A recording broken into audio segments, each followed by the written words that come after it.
എൻ്റെ ഏറെ പ്രിയ നിറഞ്ഞ വിദ്യാർത്ഥിനി സുഹൃത്തുക്കളെ, നേതാക്കളെ, അസ്സലാമു അലൈക്കും വറഹ്മത്തുള്ളാഹി. Gender minorities and Islamic perspective, ഈ ഒരു സെഷനിൽ ഇതിൻ്റെ ടൈറ്റിൽ കേട്ടപ്പോൾ തന്നെ നിങ്ങൾക്ക് മനസ്സിലായിട്ടുണ്ടാവും എന്തിനെക്കുറിച്ചായിരിക്കും നമ്മൾ ഡിസ്കസ് ചെയ്യാൻ പോകുന്നത് എന്നുള്ളത്. ജെൻഡർ എന്ന കോളം നമ്മൾ ആദ്യമേ അതിൽ നമ്മുടെ ജെൻഡർ ഏതാണെന്ന് രേഖപ്പെടുത്തി പോന്നിട്ടുള്ളതാണ് അല്ലേ. അന്നൊന്നും ഇല്ലാത്തൊരു സംശയങ്ങളും അന്നൊന്നും ഇല്ലാത്തൊരു ആകുലതകളുമാണ് ഇന്നത്തെ സമൂഹത്തിന്, ഇന്നത്തെ ജെൻഡറിന്, ഇന്നത്തെ സമൂഹത്തിന് സംഭവിച്ചു കൊണ്ടിരിക്കുന്നത്. അവർ ഒരുപാട് വ്യാകുലതകളും ഒരുപാട് ആഖ്യാനങ്ങളും അതിൻ്റെ പിന്നിൽ സെർച്ച് ചെയ്തുകൊണ്ടിരിക്കുകയാണ്. നമ്മളുടെ ജെൻഡർ തീരുമാനിക്കാൻ നമുക്ക് തന്നെയാണ് അവകാശം എന്നുള്ള രൂപത്തിൽ എന്താണ് ജെൻഡർ എന്ന് അവരതിനതിന് പല പല ആഖ്യാനങ്ങൾ നൽകിക്കൊണ്ട് പോകുന്ന ഈ സന്ദർഭത്തിൽ അതിൻ്റെ ഇസ്ലാമിക് പെർസ്പെക്റ്റീവ് എന്താണ് എന്നുള്ളത് നമ്മെ സംബന്ധിച്ചിടത്തോളം നമുക്ക് അടിയുറച്ച് വിശ്വസിക്കാൻ പറ്റിയ ഒരു മതമുണ്ട് അല്ലേ. ഇസ്ലാം അല്ലെങ്കിൽ അത് മുസ്ലിം ആണെങ്കിൽ, ഞാൻ ആ ഖുർആനും സുന്നത്തും അനുസരിച്ച് ജീവിക്കുന്ന ഒരു വ്യക്തിയാണെങ്കിൽ നമ്മളെ സംബന്ധിച്ചിടത്തോളം ഈ ജെൻഡർ ന്യൂട്രാലിറ്റി പോലുള്ള വിഷയങ്ങൾ നമ്മെ ബാധിക്കില്ല. ഈ കരുത്തുറ്റ ഈമാനിൻ്റെ അല്ലെങ്കിൽ അതിൻ്റെ ഭാഗമായി തന്നെ നമ്മൾ ജീവിക്കുകയാണെങ്കിൽ, നമ്മൾ അതിനെക്കുറിച്ച് ചിന്തിക്കുമ്പോൾ ആ പെർസ്പെക്റ്റീവിൽ നിന്ന് നമ്മൾ ജെൻഡർ ന്യൂട്രാലിറ്റിനെ നോക്കുമ്പോൾ, ജെൻഡർ മൈനോറിറ്റിനെ കുറിച്ച് ഡിസ്കസ് ചെയ്യുമ്പോൾ നമുക്കവിടെ വ്യതിചലിക്കേണ്ട ആവശ്യമില്ല. അപ്പോൾ എന്തൊക്കെയാണ് ഇതിൻ്റെ ഇസ്ലാമിക വശങ്ങൾ? കാരണം നിങ്ങൾ ക്യാമ്പസുകളിൽ പഠിക്കുന്ന കുട്ടികളാണ്, നിങ്ങൾ നിരന്തരം ചോദ്യങ്ങൾക്ക് മറുപടി പറയേണ്ടത്, അല്ലെങ്കിൽ നിങ്ങൾ ഇതിൻ്റെ പല ആഖ്യാനങ്ങൾ നിങ്ങൾ കേട്ടുകൊണ്ടിരിക്കുകയാണ്. അതൊരു ലോബിയിങ് ആണ്, അതൊരു മാർക്കറ്റിംഗ് ആണ്. അപ്പോൾ അതൊക്കെ നിങ്ങളാണത് അനുഭവിച്ചു കൊണ്ടിരിക്കുന്നത്. ക്യാമ്പസിലുള്ള കുട്ടികളാണ് ഇതിന് ഭാഗവാക്കാകുന്നത്. അതുകൊണ്ടാണ് ഈ ഒരു സെഷൻ നിങ്ങളുടെ മുന്നിൽ ഓപ്പൺ ചെയ്യുന്നത്. നിങ്ങൾക്ക് ഇതിൻ്റെ ഇസ്ലാമിക് പെർസ്പെക്റ്റീവ് എന്താണ്, ജെൻഡർ മൈനോറിറ്റിയിലെ ഇസ്ലാമിക് പെർസ്പെക്റ്റീവ് എന്താണ് എന്ന് നിങ്ങൾക്ക് മനസ്സിലാക്കി തരുവാൻ വേണ്ടി ഇൻഷാ അല്ലാഹ് ഇതിൽ നിങ്ങളോട് സംസാരിക്കുന്നതിന് വേണ്ടി ഷമീമ സാഹിബയെ സ്വാഗതം ചെയ്യുന്നു. ഫ്രട്ടേണിറ്റി മൂവ്മെൻറ്റ് വൈസ് പ്രസിഡന്റ് ഷമീമത്തയെ ആദ്യമായി ക്ഷണിക്കുന്നു. അസ്സലാമു അലൈക്കും. അസ്സലാമു അലൈക്കും വറഹ്മത്തുള്ളാഹി. Gender minorities in Islamic perspective എന്നുള്ളതാണ് ഈ ഒരു പാനലിൻ്റെ ചർച്ചാ വിഷയം. ഇതിൽ ജെൻഡറിൻ്റെ സൈദ്ധാന്തിക ചരിത്രം, അതിൻ്റെ പശ്ചാത്തലം എന്നതുമായി അധികരിച്ചുകൊണ്ട് കുറച്ച് വിഷയങ്ങൾ സംവദിക്കുക എന്നുള്ളതാണ്. ജെൻഡറിൻ്റെ ഒരു ചരിത്രം പരിശോധിക്കുമ്പോൾ ജെൻഡർ വളരെ സമ്പന്നമായിട്ടുള്ള ധാരാളം പഠനങ്ങൾ, ധാരാളം ചർച്ചകൾ നടന്നൊരു വിഷയമാണ്. ഇപ്പോഴും ചർച്ചകൾ നടന്നുകൊണ്ടിരിക്കുകയും ചെയ്യുന്നൊരു വിഷയമാണ്. പ്രത്യേകിച്ചും ജെൻഡർ വിവേചനങ്ങൾ, സമത്വം, അതിനകത്തുള്ള സെക്സ്, സെക്ഷുവാലിറ്റി, ജെൻഡർ വ്യത്യാസങ്ങൾ എന്നിവയൊക്കെയായി അധികരിച്ചുകൊണ്ട് ധാരാളം ചർച്ചകൾ നടന്നുകൊണ്ടിരിക്കുന്നുണ്ട്. പക്ഷേ അത്തരം ചർച്ചകളൊക്കെയും ഉണ്ടെങ്കിൽ കൂടെയും ജെൻഡറിൻ്റെ ഒരു സൈദ്ധാന്തികവൽക്കരണത്തെക്കുറിച്ച്, അതിൻ്റെ ഒരു വംശാവലിയെക്കുറിച്ചിട്ടുള്ള ചരിത്രത്തെ ഉൾക്കൊള്ളുന്ന പഠനങ്ങൾ ഏറെ ലഭ്യമല്ല എന്നുള്ളതാണ് യാഥാർത്ഥ്യം. അത് എവിടെ നിന്നും തുടങ്ങി, ജെൻഡറിൻ്റെ ഒരു സൈദ്ധാന്തികവൽക്കരണം ഏത് ഘട്ടത്തിൽ ആരംഭിച്ചു എന്നുള്ളത്, അതല്ലെങ്കിൽ അതിൻ്റെ ഒരു വംശാവലി എങ്ങനെയാണ് വികസിച്ചത് എന്നതുമായി ബന്ധപ്പെട്ട് വളരെ കൃത്യപ്പെടുത്തിയ വിശാലമായ അർത്ഥത്തിലുള്ള പഠനങ്ങൾ ഏറെ ലഭ്യമല്ല എന്നുള്ളതാണ്. പക്ഷേ എല്ലാത്തിൻ്റെയും പോലെ തന്നെ അതൊരു പടിഞ്ഞാറിൻ്റെ അല്ല ഒരു പാശ്ചാത്യ യൂറോ കേന്ദ്രീകൃത ജ്ഞാനശാസ്ത്രത്തെ ഉൾക്കൊള്ളുന്ന ഒരു വായനയായിട്ട്, പഠനമായിട്ട്, അതല്ലെങ്കിൽ അത്തരമൊരു വികാസം സാധ്യമായതായിട്ട് നമുക്ക് കാണാൻ കഴിയും. പ്രത്യേകിച്ചും ആധുനിക കാറ്റഗറികൾ എന്ന് പറയുന്ന രീതിയിൽ മതം, വംശം ഇതിനൊക്കെ വിവക്ഷിക്കുന്നത് പോലെ തന്നെ വർഗത്തെയും അല്ലെങ്കിൽ ജെൻഡറിനെയും ആ ഒരർത്ഥത്തിൽ ഒരു പാശ്ചാത്യ യൂറോ കേന്ദ്രീകൃതമായിട്ടുള്ള ഒരു ജ്ഞാനശാസ്ത്രത്തിന് ഉൾക്കൊള്ളിച്ചുകൊണ്ടുള്ള ഒരു പഠനമാണ് നമുക്ക് ഇതുമായി ബന്ധപ്പെട്ട് ലഭ്യമാകുന്നത്, അല്ലെങ്കിൽ അതുമായി ലഭ്യപ്പെട്ട് നടക്കുന്നത്. അത് ഈ പറഞ്ഞതുപോലെ പടിഞ്ഞാറിൻ്റെ അറിവുൽപാദനം, അറിവിനെ ഉൽപ്പാദിപ്പിക്കുക, അതിനെ പ്രചരിപ്പിക്കുക, അതിനെ വിതരണം ചെയ്യുക എന്നൊക്കെ പറയുന്ന പടിഞ്ഞാറിൻ്റെ ഒരു പ്രിവിലേജ് ഉപയോഗപ്പെടുത്തിക്കൊണ്ട് അവരുടെ ഒരു അറിവുമായി ബന്ധപ്പെട്ട്, അറിവ് ഉൽപാദനവുമായി ബന്ധപ്പെട്ട് അവരുടെ ഒരു പ്രിവിലേജിൻ്റെ കൂടി ഫലമായിട്ടാണ് എന്ന് നമുക്ക് കാണാൻ കഴിയും. മതവുമായി ബന്ധപ്പെട്ടുള്ള ചർച്ചകളിലും വംശവുമായി ബന്ധപ്പെട്ടുള്ള ചർച്ചകളിലും വർഗവും ജെൻഡറുമായൊക്കെ ബന്ധപ്പെട്ടുള്ള ചർച്ചകളിലൊക്കെയും ഈ പാശ്ചാത്യ യൂറോ കേന്ദ്രീകൃത വ്യവഹാരങ്ങൾ അല്ലെങ്കിൽ അത്തരം ജ്ഞാനശാസ്ത്ര നിർമ്മിതികളുടെ ഒരു ഉൾച്ചേരൽ നമുക്ക് അതുകൊണ്ട് തന്നെ കാണാൻ കഴിയുന്നുള്ളതാണ്. അപ്പം അതൊരു മെരുക്കലിൻ്റെ ചരിത്രമാണ്.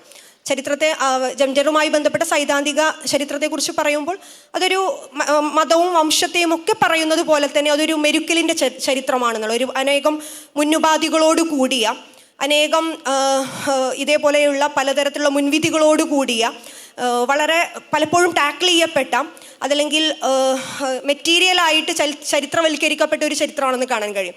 ഇപ്പം പാശ്ചാത്യേതരമായിട്ടുള്ള ഇൻ്റലക്ച്വൽ വ്യവഹാരങ്ങൾ അല്ലെങ്കിൽ പാശ്ചാത്യപരമായിട്ടുള്ള ഇൻ്റലക്ച്വൽ പാരമ്പര്യങ്ങളൊക്കെ ഒരർത്ഥത്തിൽ ചരിത്രപരമായി മെറ്റീരിയലൈസ് ചെയ്യുന്നതായിട്ട് ജെൻഡറിൻ്റെ പഠനത്തിലും അതിൻ്റെ ചരിത്ര വായനയിലും നമുക്ക് കാണാൻ കഴിയുമെന്നുള്ളതാണ്. അതുപോലെ തന്നെ അതിൻ്റെ ഉള്ളിലെ ആശയധാരകളെയും ഒക്കെ ഈ അർത്ഥത്തിൽ ടാക്കിൾ ചെയ്യുന്നതായിട്ട് കുറച്ചുകൂടി യൂറോ സെൻറ്റേർഡ് ആക്കുന്നതായിട്ട് നമുക്ക് കാണാൻ കഴിയും. അപ്പം അങ്ങനെ വരുമ്പോൾ ജെൻഡറിൻ്റെ ഒരു ക്രിട്ടീക്ക് എന്ന അർത്ഥത്തിലോ അല്ലെങ്കിൽ ജെൻഡറിൻ്റെ ഒരു ജെൻഡർ പെർസ്പെക്റ്റീവിൽ നിലനിന്നുകൊണ്ട് ഇസ്ലാമിക് പെർസ്പെക്റ്റീവിൽ നിലനിന്നുകൊണ്ട് അതിനെ ഒരു ജെൻഡർ ലെൻസിൽ വായിക്കുക എന്ന് പറയുമ്പോൾ ഒരർത്ഥത്തിൽ ഇസ്ലാമിൻ്റെ ജെൻഡർ വ്യവഹാരങ്ങൾ എങ്ങനെയാണ്, ഇസ്ലാം എങ്ങനെയാണ് ജെൻഡറിനെ വിവക്ഷിച്ചിട്ടുള്ളത്, അതിൻ്റെ വ്യവഹാരങ്ങൾ എങ്ങനെയാണ്, അതിൻ്റെ സാമൂഹികതയെയും സാംസ്കാരികതയും ഒക്കെ എങ്ങനെയാണ് അത് ഇതിനെ ആസ്പദമാക്കിക്കൊണ്ട് ഇസ്ലാം വികസിപ്പിക്കുകയും കെട്ടിപ്പടുക്കുകയും ചെയ്തിട്ടുള്ളത് എന്നതിനെ പഠിക്കുക എന്നതോടൊപ്പം തന്നെ ഇത്തരം മുൻവിധികളെ പാശ്ചാത്യ യൂറോ കേന്ദ്രീകൃതമായിട്ടുള്ള ഇത്തരം നരേഷനുകളെ ചോദ്യം ചെയ്യുവാനും ജെൻഡറുമായി ബന്ധപ്പെട്ട് ഇപ്പോൾ നിലനിൽക്കുന്ന പലതരം കൺഫ്യൂഷനുകൾ, പലതരം മറ്റുള്ള ആശങ്കകൾ, പല തരത്തിലുള്ള പ്രശ്നങ്ങൾ അത് ഒരു പ്രത്യേകമായിട്ടും അത് പലപ്പോഴും ഒരു സാംസ്കാരിക അധീശത്വ സ്വഭാവത്തിലൊക്കെ വർക്ക് ചെയ്യുകയും വർത്തിക്കുകയും ചെയ്യുന്നതിനെ ക്രിട്ടിസൈസ് ചെയ്യാൻ കൂടി ഇത്തരം പഠനങ്ങൾ ഇസ്ലാമിക് പെർസ്പെക്റ്റീവിലുള്ള ജെൻഡർ പഠനങ്ങൾ സഹായിക്കുമെന്നത് വളരെ പോസിറ്റീവായിട്ടുള്ള ഒരു സംഗതി കൂടിയായിട്ട് നമ്മൾ മനസ്സിലാക്കേണ്ടതുണ്ട്. പറഞ്ഞു വരുന്നത് ജെൻഡറിന് വളരെ കൃത്യമായിട്ടുള്ള ഒരു ചരിത്രമുണ്ട് എന്നുള്ളതാണ്. പ്രത്യേകിച്ചും സെക്കൻഡ് ഫേസ് ഫെമിനിസത്തിൻ്റെ ഒരു ടൈമിലൊക്കെയും ജെൻഡർ അതിൻ്റെ ഒരു ഉച്ചസ്ഥായിൽ നിൽക്കുന്ന ഘട്ടത്തിൽ, സെക്കൻഡ് ഫേസ് ഫെമിനിസം അതിൻ്റെ ഏറ്റവും തീവ്രമായിട്ടുള്ള ഉച്ചസ്ഥായിൽ നിൽക്കുന്ന ഒരു ഘട്ടത്തിൽ ജെൻഡർ വളരെ സവിശേഷമായിട്ടും വളരെ ശക്തമായിട്ടുള്ള ഒരു രാഷ്ട്രീയ പ്രതിഭാസമായിട്ട് നിലനിന്നിരുന്നു എന്ന് നമുക്ക് കാണാൻ കഴിയുന്നതാണ്. അതുകൊണ്ടാണ് സെക്സുമായി ബന്ധപ്പെട്ടുള്ള എല്ലാത്തരം ആഖ്യാനങ്ങൾക്കകത്തും എല്ലാത്തരം ചർച്ചകൾക്കകത്തും ജെൻഡർ ഒരു മുന്നുപാധിയായിട്ടോ അല്ലെങ്കിൽ ജെൻഡർ ഒരു പ്രധാനപ്പെട്ട ഒരു പ്രതിഭാസമായിട്ടോ മാറുന്നത് എന്നുള്ളതാണ്. അപ്പം ഈ ഒരു ചരിത്രത്തെ പരിശോധിക്കുകയാണെങ്കിൽ ഇപ്പം 1950 ആ ഒരു ഘട്ടത്തിലൊക്കെ ജെൻഡറുമായി ബന്ധപ്പെട്ടുള്ള ചർച്ചകൾ ഒരു ലിംഗ്വിസ്റ്റിക് ഫിനോമിന ആയിരുന്നു. ലിംഗ്വിസ്റ്റിക് ഫിനോമിന എന്ന് പറയുമ്പോൾ അതൊരു തികച്ചും ഭാഷാപരമായ ജെൻഡർ എന്ന ഭാഷാ വ്യവഹാരം എന്തിനെയാണോ സൂചിപ്പിക്കുന്നത് അതുമായി ബന്ധപ്പെട്ട് ഡയറക്റ്റ് ആ ഒരു ഭാഷാ വ്യവഹാരത്തിൽ അധിഷ്ഠിതമായിട്ടുള്ള ഒരു പഠനമായിരുന്നു, അല്ലെങ്കിൽ അത്തരം ഒരു ഡിസ്കഷൻസും ഡിസ്കോഴ്സസും ഒക്കെ ആയിരുന്നു 50കളിലൊക്കെയും ജെൻഡറുമായി ബന്ധപ്പെട്ട് നമുക്ക് കാണാൻ കഴിയും. പിന്നീട് അതിൽ നിന്ന് മാറി 60കളിലും 70 എടുക്കുന്ന കാലഘട്ടങ്ങളിലൊക്കെ എത്തുമ്പോൾ പ്രത്യേകിച്ചും റോബർട്ട് സ്റ്റോളൻ്റെ പോലെയൊക്കെയുള്ള ആളുകളുടെ പഠനങ്ങളും അവരുടെ തിസീസുകളൊക്കെ വരുന്ന ഒരു 64 to 68 ഘട്ടത്തിലൊക്കെ ജെൻഡർ എന്ന് പറയുന്നത് കുറച്ചുകൂടി ക്ലിനിക്കൽ സൈക്കോളജിയൊക്കെ അപഗ്രഥിച്ചുകൊണ്ട് മനുഷ്യൻ്റെ വ്യവഹാരങ്ങളെ, മനുഷ്യൻ്റെ സ്വഭാവങ്ങളെ അല്ലെങ്കിൽ മനുഷ്യൻ്റെ പരസ്പരമുള്ള ഉത്തരവാദിത്വങ്ങളെയൊക്കെ എങ്ങനെയാണ് ജെൻഡർ അതിനിർണയിക്കുന്നത് എന്നതിനെ കൂടി ഉൾച്ചേർന്ന ഒന്നായിട്ട് മാറും. അതായത് ജെൻഡർ എന്ന് പറയുന്നത് വളരെ പൂർണ്ണമായിട്ടും ഒരു ലിംഗ്വിസ്റ്റിക് എന്നതിൽ നിന്ന് മാറി പിന്നീട് ജെൻഡർ എന്ന് പറയുന്നത് ഒരു ബയോളജി പെർസ്പെക്റ്റീവിലേക്ക് വന്നു. അതായത് സ്ത്രീ എന്ന് പറയുന്ന പുരുഷൻ എന്ന് പറയുന്ന ജൈവികപരമായിട്ടുള്ള ബയോളജിക്കലായിട്ടുള്ള മനുഷ്യൻ്റെ വ്യത്യാസങ്ങളെ അടിസ്ഥാനപ്പെടുത്തുന്ന അതിനെ ഉൾക്കൊള്ളുന്ന ഒരു ടെർമിനോളജി എന്നതിൽ നിന്നൊക്കെ മാറി സെക്സ് എന്നതും സെക്ഷുവാലിറ്റി എന്നതും ജെൻഡർ എന്നതും ഇങ്ങനെ 3 വ്യത്യസ്തമായിട്ടുള്ള പ്രതിഭാസങ്ങളിലേക്ക് ജെൻഡർ വികസിക്കാൻ തുടങ്ങി എന്നുള്ളതാണ് 68 ഘട്ടങ്ങളിലൊക്കെ എത്തുമ്പോൾ. പിന്നീട് നമുക്ക് ആ ഒരു വികാസമാണ് നേരത്തെ പറഞ്ഞതുപോലെ ഫെമിനിസത്തിൻ്റെ സെക്കൻഡ് ഫേസിലൊക്കെ വലിയ ശക്തി പകർന്നത് എന്ന് നമുക്ക് കാണാൻ കഴിയും. കുറച്ചുകൂടെ ജെൻഡർ എങ്ങനെയാണ് ഒരു അധീശത്വ സ്വഭാവത്തിൽ സാമൂഹികവും സാംസ്കാരികവുമായി എങ്ങനെ വർത്തിക്കുന്നു എന്നതിലേക്കുള്ള ഒരു ആലോചനയിലേക്ക് കടന്നു വരുന്നതിൽ ഇത്തരം പഠനങ്ങൾ വലിയ സഹായകമായിട്ടുണ്ട് എന്നുള്ള. പിന്നീട് നമുക്ക് 70കളിലൊക്കെ എത്തുമ്പോൾ ജെൻഡർ കുറച്ചുകൂടെ ഒരു സാർവലൗകിക, ഇപ്പം നമ്മൾ മതേതരത്വം എല്ലാ കാലഘട്ടത്തിലും ഇപ്പം പോസ്റ്റ് സെക്യുലറിസത്തിൻ്റെ മുന്നേ ഉള്ള ഒരു ഘട്ടം എന്ന് പറഞ്ഞാൽ മതേതരത്വം ഒരു സാർവലൗകിക തിയറിയാണ്. അതായത് എല്ലാത്തരം തിയറികളെയും അതിൻ്റെയൊക്കെ ഒരു ടൂളാകുന്ന അല്ലെങ്കിൽ അതിൻ്റെയൊക്കെ ഒരു മുന്നുപാധിയാകുന്ന ഒന്നായിട്ട് മതേതരത്വം ഉണ്ടായിരുന്നു. മതേതരത്വം പ്രത്യേകിച്ച് വിമർശിക്കപ്പെടാൻ പാടില്ലാത്ത ഒന്നായിട്ട് എല്ലാത്തരം ആധുനികതകളുടെയും ഒരു മുന്നുപാധിയായിട്ട് ഒരു ഘട്ടത്തിൽ മതേതരം നിലനിന്നിരുന്നു. പോസ്റ്റ് സെക്യുലറിസത്തിൻ്റെ മുന്നേ അതേ ഒരു സ്വഭാവം ജെൻഡറിനും ഒരു ഘട്ടത്തിൽ ഉണ്ടായിരുന്നു എന്ന് നമുക്ക് കാണാൻ കഴിയും. പക്ഷെ അത് മാറി പിന്നീട് ജെൻഡർ വളരെ പ്രത്യക്ഷമായിട്ട് അത് കുറച്ചുകൂടി തീവ്രമായിട്ട് ഒരു സാർവലൗകിക തിയറി എന്നതോടൊപ്പം തന്നെ അത് കുറച്ചുകൂടി എങ്ങനെയാണ് പിന്നെ സാംസ്കാരികമായിട്ടും സാമൂഹികമായിട്ടും നിയമപരമൊക്കെ ആയിട്ട് അധീശത്വ സ്വഭാവത്തിലേക്ക് അത് വരുന്നത് എന്നൊരു അന്വേഷണത്തിൻ്റെ ഒരു ഘട്ടമാണ് നമുക്ക് 70കൾക്ക് ശേഷം നമുക്ക് ഈ ഫെമിനിസവുമായി ഒക്കെ ബന്ധപ്പെട്ടുള്ള പ്രത്യേക തിയറികൾ ജെൻഡറിനെ നമുക്ക് കാണാൻ കഴിയുന്നത്. ഞാൻ ജെൻഡറുമായി ബന്ധപ്പെട്ട് എപ്പോഴും പറയുമ്പോൾ ഫെമിനിസം എന്ന് യൂസ് ചെയ്യാനുള്ളൊരു കാരണം ജെൻഡർ എന്ന് പറയുമ്പോൾ പലപ്പോഴും അത് കുറച്ചുകൂടി ചർച്ചകൾ സ്ത്രീ കേന്ദ്രീകൃതമാകുന്നു എന്നുള്ളതാണ്. അത് സ്ത്രീ പക്ഷമാകുന്നു എന്നുള്ളതല്ല, സ്ത്രീ കേന്ദ്രീകൃതമാകുന്നു എന്നുള്ളതാണ്. ഇപ്പം യൂറോ കേന്ദ്രീകൃത വ്യവഹാരങ്ങളിലൊക്കെ നമുക്കത് കാണാൻ കഴിയും എന്നുള്ളതാണ്. ഇപ്പം യൂറോപ്പ് അല്ലെങ്കിൽ വെസ്റ്റേൺ പെർസ്പെക്റ്റീവ് ലോകത്ത് നിന്നുകൊണ്ട് ഇസ്ലാമിനെ കുറിച്ച് സംസാരിച്ചാൽ എന്തായിരിക്കും? അതിൽ ആദ്യം ഇസ്ലാമിനെ നെഗറ്റീവായിട്ട് കാണുന്നത്, ചിത്രീകരിക്കുന്നതിൽ മുസ്ലിം സ്ത്രീ എന്ന് പറയുന്ന ഒരു ഡബിൾ സ്റ്റീരിയോ ടൈപ്പ് പ്രതിനിധാനം നമുക്ക് കാണാൻ കഴിയുമെന്നുള്ളതാണ്. ഇപ്പം അഫ്ഗാനിൽ അമേരിക്ക ആധിപത്യം പുലർത്തുമ്പോൾ അധീശത്വം സ്ഥാപിക്കുകയാണ് അവിടെ ചെയ്യുന്നത്. പക്ഷേ അതിനെ സാധൂകരിക്കുന്ന വ്യവഹാരം എന്ന് പറയുന്നത് അവിടുത്തെ മുസ്ലിം സ്ത്രീകളുടെ വിമോചനമാണ് ഞങ്ങളുടെ അധീശത്വത്തിലൂടെ സാധ്യമാകുന്നത് എന്നുള്ള. അപ്പം യൂറോപ്പ് അതിൻ്റെ അല്ലെങ്കിൽ പടിഞ്ഞാറ് അതിൻ്റെ അധീശത്വത്തെ സാധൂകരിക്കുന്നതിന് പോലും, അത്തരം സാധൂകരിക്കുന്ന വ്യവഹാരങ്ങൾ നിർമ്മിക്കുന്നതിന് പോലും വുമണിനെ പ്രധാനപ്പെട്ട ഒരു ടൂളായിട്ട് യൂസ് ചെയ്യുന്നുണ്ട് എന്നുള്ള. പക്ഷേ അപ്പം കമ്മ്യൂണിസം മധ്യേഷ്യയിൽ രൂപപ്പെട്ടതും അങ്ങനെ തന്നെയാണ്. കമ്മ്യൂണിസം മധ്യേഷ്യയിൽ വളരെ സ്വീകാര്യമായിട്ട് രൂപപ്പെടുന്നത് അല്ലെങ്കിൽ വളരുന്നത് ഇതേപോലെ മധ്യേഷ്യയിലെ സ്ത്രീകളുടെ വിമോചനത്തെക്കുറിച്ച് സംസാരിച്ചു കൊണ്ടായിരുന്നു എന്ന് നമുക്ക് പലപ്പോഴും കാണാൻ കഴിയും. അതാണ് കേരളത്തിലെ ലിബറേഷൻ തിയറികൾക്കകത്തും അത് സ്ത്രീവാദം എന്ന തലത്തിൽ, സോക്കാൾഡ് സ്ത്രീവാദം എന്ന തലത്തിലേക്ക് അത് നരേറ്റ് ചെയ്യപ്പെടുകയും വ്യാഖ്യാനിക്കപ്പെടുകയും ചെയ്യുന്നത്. അപ്പം ഇത്തരം ചർച്ചകളിലൊക്കെയും തന്നെ പിന്നെ മതത്തിനും വർഗത്തിനും ജാതിക്കും ഒക്കെ അതീതമായിട്ട് നമ്മൾ ഇവിടെ നിലനിൽക്കുമ്പോഴും, ആധുനിക ദേശരാഷ്ട്ര സംവിധാനത്തിനകത്ത് നമ്മൾ നിലനിൽക്കുമ്പോഴും യഥാർത്ഥത്തിൽ മുസ്ലിം സ്ത്രീ എന്ന് പറയുന്ന പ്രതിനിധാനത്തിനകത്ത് നമ്മൾ മാറ്റപ്പെടുന്നുണ്ട്. ആ മാറ്റപ്പെടുന്നത് എന്താണെന്ന് വെച്ചാൽ അധീശത്വ വ്യവഹാരങ്ങൾക്കെതിരെയാണ് ഇത്തരം പാശ്ചാത്യ ഫെമിനിസ്റ്റ് തിയറികളൊക്കെ രൂപപ്പെട്ടതെങ്കിലും, അത്തരം ധാരകൾ രൂപപ്പെട്ടതെങ്കിലും അവരും ഈ ഒരു അധീശത്വത്തെ അവരുടെ ടൂളാക്കുന്നു എന്നുള്ളതാണ്. അതുകൊണ്ടാണ് അവരുടെ ഗെയ്സിനകത്ത് മുസ്ലിം സ്ത്രീയോ അതല്ലെങ്കിൽ ദളിത് സ്ത്രീയോ ബ്ലാക്ക് സ്ത്രീയോ ഒന്നും ഇല്ലാത്തത് എന്നുള്ളതാണ്. ഒരു ഘട്ടത്തിൽ ഇപ്പം അമിന വദൂദൊക്കെ ഇസ്ലാമിക് ഫെമിനിസം മുന്നോട്ട് വെക്കുന്ന ഘട്ടത്തിൽ അവർ ഫെമിനിസം എന്ന് പറയുന്ന വേർഡ് യൂസ് ചെയ്യാൻ അവർക്കൊരു ആശങ്കയുണ്ടായിരുന്നു. കാരണം ആ ഫെമിനിസം എന്ന് പറയുന്ന കള്ളുകോളത്തിനകത്ത് ഒരിക്കലും മുസ്ലിം സ്ത്രീയെ സവിശേഷമായിട്ട് മുസ്ലിമായിട്ടും സ്ത്രീ ആയിട്ടും രണ്ടു തരം പ്രതിനിധാനങ്ങളിലായിരുന്നു ഉണ്ടായിരുന്നത്. അപ്പോൾ മുസ്ലിം സ്ത്രീയെ അവരുടെ ഗെയ്സിനകത്ത് ഉണ്ടായിരുന്നില്ല എന്നുള്ളതാണ്. പിന്നീട് ഈ ഒരു ഘട്ടം മാറുന്നത് 20th സെഞ്ച്വറിക്കൊക്കെ ശേഷം വന്ന ഫെമിനിസ്റ്റ് മൂവ്മെൻറ്റുകളിലൂടെ നമുക്കതിൻ്റെ ഒരു മാറ്റം കാണാൻ കഴിയുമെന്നുള്ളതാണ്. അതുകൂടി പറഞ്ഞ് ഞാൻ അവസാനിപ്പിക്കുകയാണ്, ഒരു സൂചന നൽകി അവസാനിപ്പിക്കുകയാണ്. അപ്പം 20th ശേഷം പ്രത്യേകിച്ചും പോസ്റ്റ് കൊളോണിയൽ കാലഘട്ടത്തിൽ പോസ്റ്റ് സെക്യുലർ കാലഘട്ടത്തിൽ സെക്യുലറിസത്തെ ഒരു സാർവലൗകിക തിയറിയായി വ്യാഖ്യാനിച്ചിരുന്ന ഒരു ഘട്ടം കഴിഞ്ഞിട്ടുണ്ട്. സെക്യുലറിസത്തിൻ്റെ ഒരു ആത്മവിമർശനപരമായ ഘട്ടം ഫെമിനിസത്തിൽ സാധ്യമായി. ഏതിലൂടെ? സെക്യുലറിസത്തിൻ്റെ വ്യാഖ്യാനത്തിലൂടെ എന്ന് നമുക്ക് കാണാൻ കഴിയും. സെക്യുലറിസത്തിൻ്റെ വ്യാഖ്യാനത്തിലൂടെ അനേകം തിയറികളുടെ വിമർശനങ്ങൾ സാധ്യമായിട്ടുണ്ട്.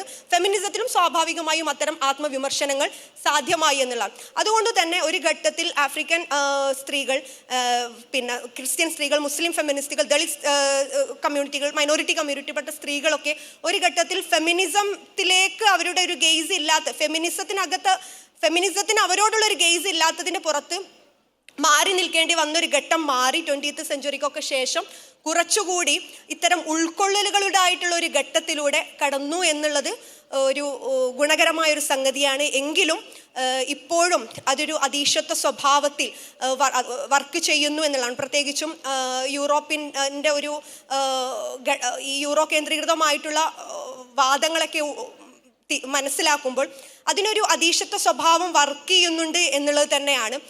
അപ്പോഴും അതിനകത്ത് ബയോളജിക്കലായിട്ട് അതിൻ്റെ ഒരു പ്രതിനിധാനം അത് ഉപേക്ഷിക്കുമ്പോഴും, ഇപ്പം സ്ത്രീ പുരുഷൻ എന്നുള്ള ബയോളജിക്കൽ പ്രതിഭാസങ്ങൾ അല്ല എന്ന പ്രതിനിധാനം അത് ഉപേക്ഷിക്കുമ്പോഴും അപ്പോഴും ഒരു അധീശത്വ സ്വഭാവം അല്ലെങ്കിൽ ഒരു സാമൂഹിക അധീശത്വ സ്വഭാവം സ്വാഭാവികമായും അത് സ്വാംശീകരിച്ചതായിട്ടാണ് നമുക്ക് കാണാൻ കഴിയുന്നത്. ഇത്രയും പറഞ്ഞുകൊണ്ട് ഞാൻ എന്നോട് പറഞ്ഞു വെച്ച ഭാഗം അവസാനിപ്പിക്കുകയാണ്.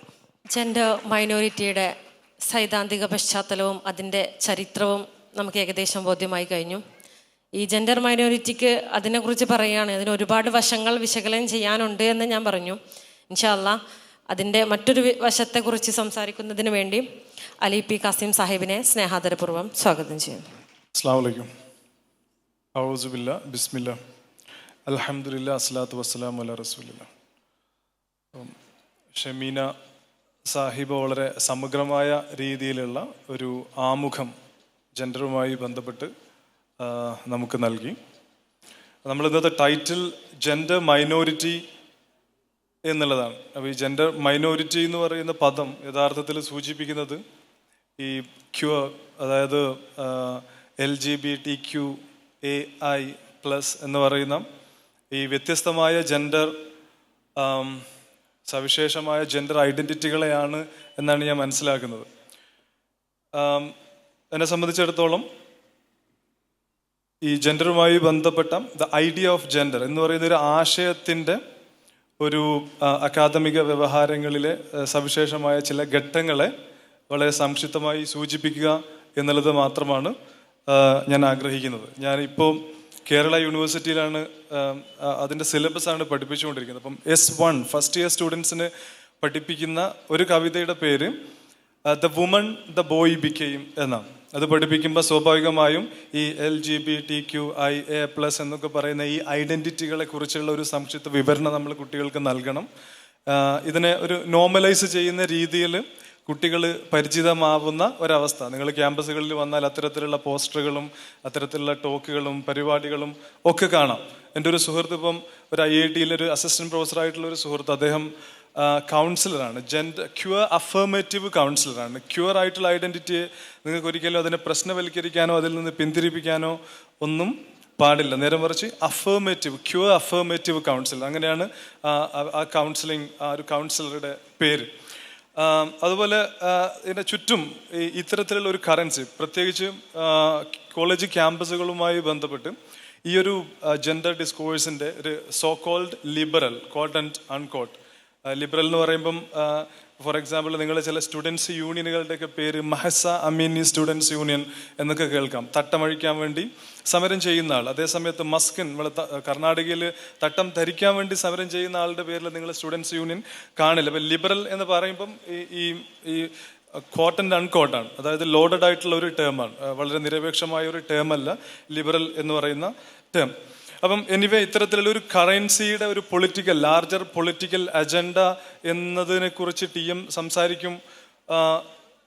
ഞാനതിൻ്റെ ഈ ഒരു ചില തിയററ്റിക്കലായിട്ടുള്ള ചില വശങ്ങൾ മാത്രം, അതും പിന്നെ ഇസ്ലാമുമായി ബന്ധപ്പെട്ട ചില ഗവേഷണങ്ങളുടെയൊക്കെ ചില സ്വഭാവങ്ങളും മാത്രം പരിചയപ്പെടുത്തി അവസാനിപ്പിക്കാനാണ് ആഗ്രഹിക്കുന്നത്.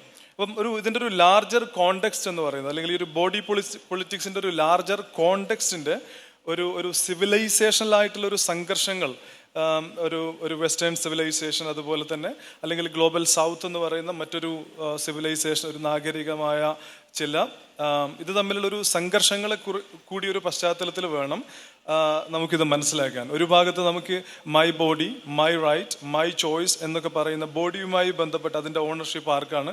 മറുഭാഗത്ത് നമുക്ക് ബോഡി എന്താണ്, ബോഡി ആരാണ് ഉണ്ടാക്കിയത്, അതിൻ്റെ ഓണർഷിപ്പ് ആർക്കാണ്, അത് നമ്മുടേത് സ്വന്തമാണോ അല്ലെങ്കിൽ അതിൽ നമ്മളുടെ പാരൻസ്, അതുപോലെ നൈബേഴ്സ്, അതുപോലെ മക്കൾ, നമ്മുടെ പാർട്ട്നേഴ്സ്, ഇങ്ങനെ പല ബാക്കിയുള്ള ആളുകൾക്കൊക്കെ അതിൽ അവകാശങ്ങളുണ്ടോ എന്നൊക്കെ പറയുന്ന രണ്ട് വിശാലമായ ഒരു സൈദ്ധാന്തികമായ രണ്ട് തലങ്ങളിൽ നിന്നുകൊണ്ടാണ് യഥാർത്ഥത്തിൽ ഇതിനെ ഒന്ന് സോഷ്യോളജിക്കലി ഇൻഡിവിജ്വേറ്റഡ് എന്ന് നമ്മൾ സാധാരണ പറയുന്നു, മറ്റതൊരു കമ്മ്യൂണിറ്റേറിയൻ ട്രഡീഷൻ എന്ന് സോഷ്യൽ സയൻസിൻ്റെ ഭാഷയിൽ പറയുന്ന രണ്ട് നാഗരികതകൾ. ഇതിൽ തന്നെ നമ്മൾ പ്രധാനമായിട്ട് മനസ്സിലാക്കേണ്ടുന്ന ഒരു ഫിലോസഫിക്കൽ ഡിബേറ്റിൽ പലപ്പോഴും ഈ ഡുവലിസം, ബോഡി മൈൻഡ് ഡുവലിസം, നമ്മൾ റെനെ ഡെസ്കാർട്ട് ഒക്കെ പറയുമ്പോൾ, ഐഡിയലിസം ഒക്കെ പറയുമ്പം I think therefore I am, mind is autonomous ആണ്, mind is superior to body, body അല്ല മൈൻഡാണ് സുപ്പീരിയർ. നമ്മൾ ഫോർ എക്സാമ്പിൾ ലൈക്ക് ഞാൻ ഇന്ന രീതിയിൽ ഡ്രസ് ചെയ്യുന്നതോ അല്ലെങ്കിൽ ഇന്ന രീതിയിൽ I shape my body because my mind decides, like you have agency, നിങ്ങൾക്ക് അവിടെ ഏജൻസി ഉണ്ട്. സെൽഫ്, ഓട്ടോണമസ് സെൽഫ് എന്നുള്ള വാക്കാണ് നമ്മൾ ഉപയോഗിച്ചുകൊണ്ടിരുന്നത്. അപ്പം മൈൻഡ് ഡിസൈഡ് ചെയ്യുന്നു, അതാണ് ഡുവലിസ്റ്റ്, മൈൻഡ് ബോഡി ഡുവലിസ്റ്റ് ഫിലോസഫി എല്ലാ ഫിലോസഫിയിലും വരുന്ന കാര്യങ്ങളാണ്. അതേസമയത്ത് 20th സെഞ്ച്വറി ആകുമ്പോഴേക്ക് വളരെ റാഡിക്കലായിട്ടുള്ള മാറ്റം നമ്മുടെ ബോഡിയിൽ സംഭവിക്കുന്നത്, ഒന്ന് മെഡിക്കൽ സയൻസുമായിട്ട് ബന്ധപ്പെട്ട് നമുക്കറിയാം ട്രാൻസ്പ്ലാന്റേഷൻ. ഇപ്പം കണ്ണ് നമ്മൾ ദാനം ചെയ്യുന്നു, അല്ലെങ്കിൽ നമ്മൾ ഓർഗൻസ് ഒക്കെ ട്രാൻസ്പ്ലാന്റ് ചെയ്യുമ്പം യഥാർത്ഥത്തിൽ എൻ്റെ കണ്ണ് മറ്റൊരാളുടെ വെച്ചാൽ ആരുടെ കണ്ണാണ് യഥാർത്ഥത്തിൽ എന്ന് വെച്ചാൽ ബോഡി എന്ന് പറയുന്നതിൻ്റെ ഒരു മെഡിക്കൽ സയൻസിൽ സംഭവിച്ച മാറ്റങ്ങളും അനുബന്ധമായിട്ട് തന്നെ സോഷ്യൽ സയൻസിലും ബോഡിയുമായിട്ട് ബന്ധപ്പെട്ട് ഈ നേരത്തെ പറഞ്ഞ ഈ മൈൻഡ് ബോഡി ഡുവലിസം എന്നതിൽ നിന്ന് മാറിയിട്ട് കോപ്പോ റിയാലിറ്റി, അതായത് സെൻട്രലിസം, ദ ബോഡി സെൻട്രിക് ആയിട്ടുള്ള ഒരു ഫിലോസഫി രൂപപ്പെട്ടു വരികയാണ്. അതായത് മൈൻഡ് അല്ല, നമ്മുടെ കോൺഷ്യസ്നെസ് എന്ന് പറയുന്നത് ബേസിക്കലി രൂപപ്പെട്ടു വരുന്നത് നമ്മുടെ ബോഡിയിൽ നിന്നാണ്. നിങ്ങളുടെ ബോഡി എവിടെയാണോ, ഏത് ടൈമിലാണോ, ഏത് സ്പേസിലാണോ പൊസിഷൻ ചെയ്യപ്പെട്ടിരിക്കുന്നത്, സിറ്റുവേറ്റ് ചെയ്യപ്പെട്ടിരിക്കുന്നത്, അവിടെ നിന്നാണ് നിങ്ങളുടെ കോൺഷ്യസ്നെസ്, നിങ്ങളുടെ മൈൻഡ് പോലും രൂപപ്പെട്ട് വരുന്നത് എന്നുള്ളതാണ്. ഫോർ എക്സാമ്പിൾ, ആണായിട്ട് ജനിക്കുന്ന ഒരാൾ, അല്ലെങ്കിൽ ഇന്ന സ്ഥലത്ത് കേരളത്തിൽ മലബാറിൽ, ഇന്ന ജില്ലയിലോ, അല്ലെങ്കിൽ ഇന്ന ഒരു സാമൂഹിക ക്രമത്തിലോ, ഇന്ന ഒരു സോഷ്യൽ ഓർഡറിലോ ഒക്കെ ജനിക്കുന്ന ആളുകളെ സംബന്ധിച്ചിടത്തോളം, ഇപ്പോൾ കേരളത്തിൽ സ്ത്രീകൾ പെരുമാറുന്ന രീതി, അല്ലെങ്കിൽ നമുക്ക് തമിഴ്നാട്ടിൽ പോയാൽ ചിലപ്പോൾ സ്ത്രീകൾ പെരുമാറുന്ന രീതിയും രണ്ടും ഡിഫറെൻ്റ് ആയിരിക്കും. അപ്പം എവിടെയാണോ നമ്മൾ ജീവിക്കുന്നത്, അല്ലെങ്കിൽ അതുപോലെ വെസ്റ്റേൺ കൺട്രീസിലൊക്കെ ആളുകളുടെ സോഷ്യൽ റോൾസ് എന്നൊക്കെ പറയുന്നത് വ്യത്യസ്തമായിരിക്കും. അതെങ്ങനെയാണ് രൂപപ്പെടുന്നത് എന്ന് പറയാം, നമ്മുടെ ബോഡി എവിടെയാണോ position, social location of the body, അവിടെയാണ് നമ്മുടെ എംബോഡിമെന്റ്, നമ്മളുടെ ടേസ്റ്റ്, നമ്മുടെ പ്രിഫറൻസ്, നമ്മളുടെ ആഗ്രഹങ്ങളൊക്കെ രൂപപ്പെട്ട് വരുന്നത് എന്നുള്ളതാണ് ഈ ഒരു കോപ്പോ റിയാലിറ്റി അല്ലെങ്കിൽ സെൻട്രാലിറ്റി ഓഫ് ബോഡിയിലൂടെ. പക്ഷേ വളരെ റാഡിക്കൽ ആയിട്ടുള്ളൊരു ഷിഫ്റ്റാണ് മൈൻഡിൽ നിന്നും, മൈൻഡിൻ്റെ സെൻട്രാലിറ്റി, നേരത്തെ റെനെ ഡെസ്കാർട്ട് പറഞ്ഞ മൈൻഡിൻ്റെ സെൻട്രാലിറ്റിയിൽ നിന്നും നമ്മൾ കംപ്ലീറ്റ്ലി ബോഡി സെൻട്രിക് ആയിട്ടുള്ള ഒരു ഫിലോസഫിക്കൽ ട്രഡീഷനിലേക്ക്. അവിടെ നമുക്കിപ്പം സൈക്കോ അനലിറ്റിക് തിയറി, അൺകോൺഷ്യസ് എന്ന് പറയുന്നത്, അതാണ് നമ്മുടെ പേഴ്സണാലിറ്റി ഏറ്റവും പ്രധാനപ്പെട്ട കോൺഷ്യസ് അല്ല, നേരെ മറിച്ച് അൺകോൺഷ്യസ് ആണ്. നമ്മൾ ഈ ഐസ്ബർഗിൻ്റെ എക്സാമ്പിൾ പറഞ്ഞിട്ട് നമ്മൾ മൈൻഡിനെ തരംതിരിക്കുമ്പോൾ നമുക്കറിയാം ടിപ്പ് ഓഫ് ദി ഐസ്ബർഗ് മാത്രമാണ് നമ്മുടെ conscious, the rest of the ഈ ഐസ്ബർഗ് എന്ന് പറയുന്നതാണ് അൺകോൺഷ്യസ്. നമ്മുടെ അൺകോൺഷ്യസ് മൈൻഡാണ് ആക്ച്വലി, നമ്മൾ ബോധമല്ല, യഥാർത്ഥത്തിൽ നമ്മൾ അബോധമാണ്. ഈ അബോധം നമ്മളിലേക്ക് രൂപീകരിക്കപ്പെടുന്നത് നമ്മുടെ സോഷ്യൽ ലൊക്കേഷനാണ്,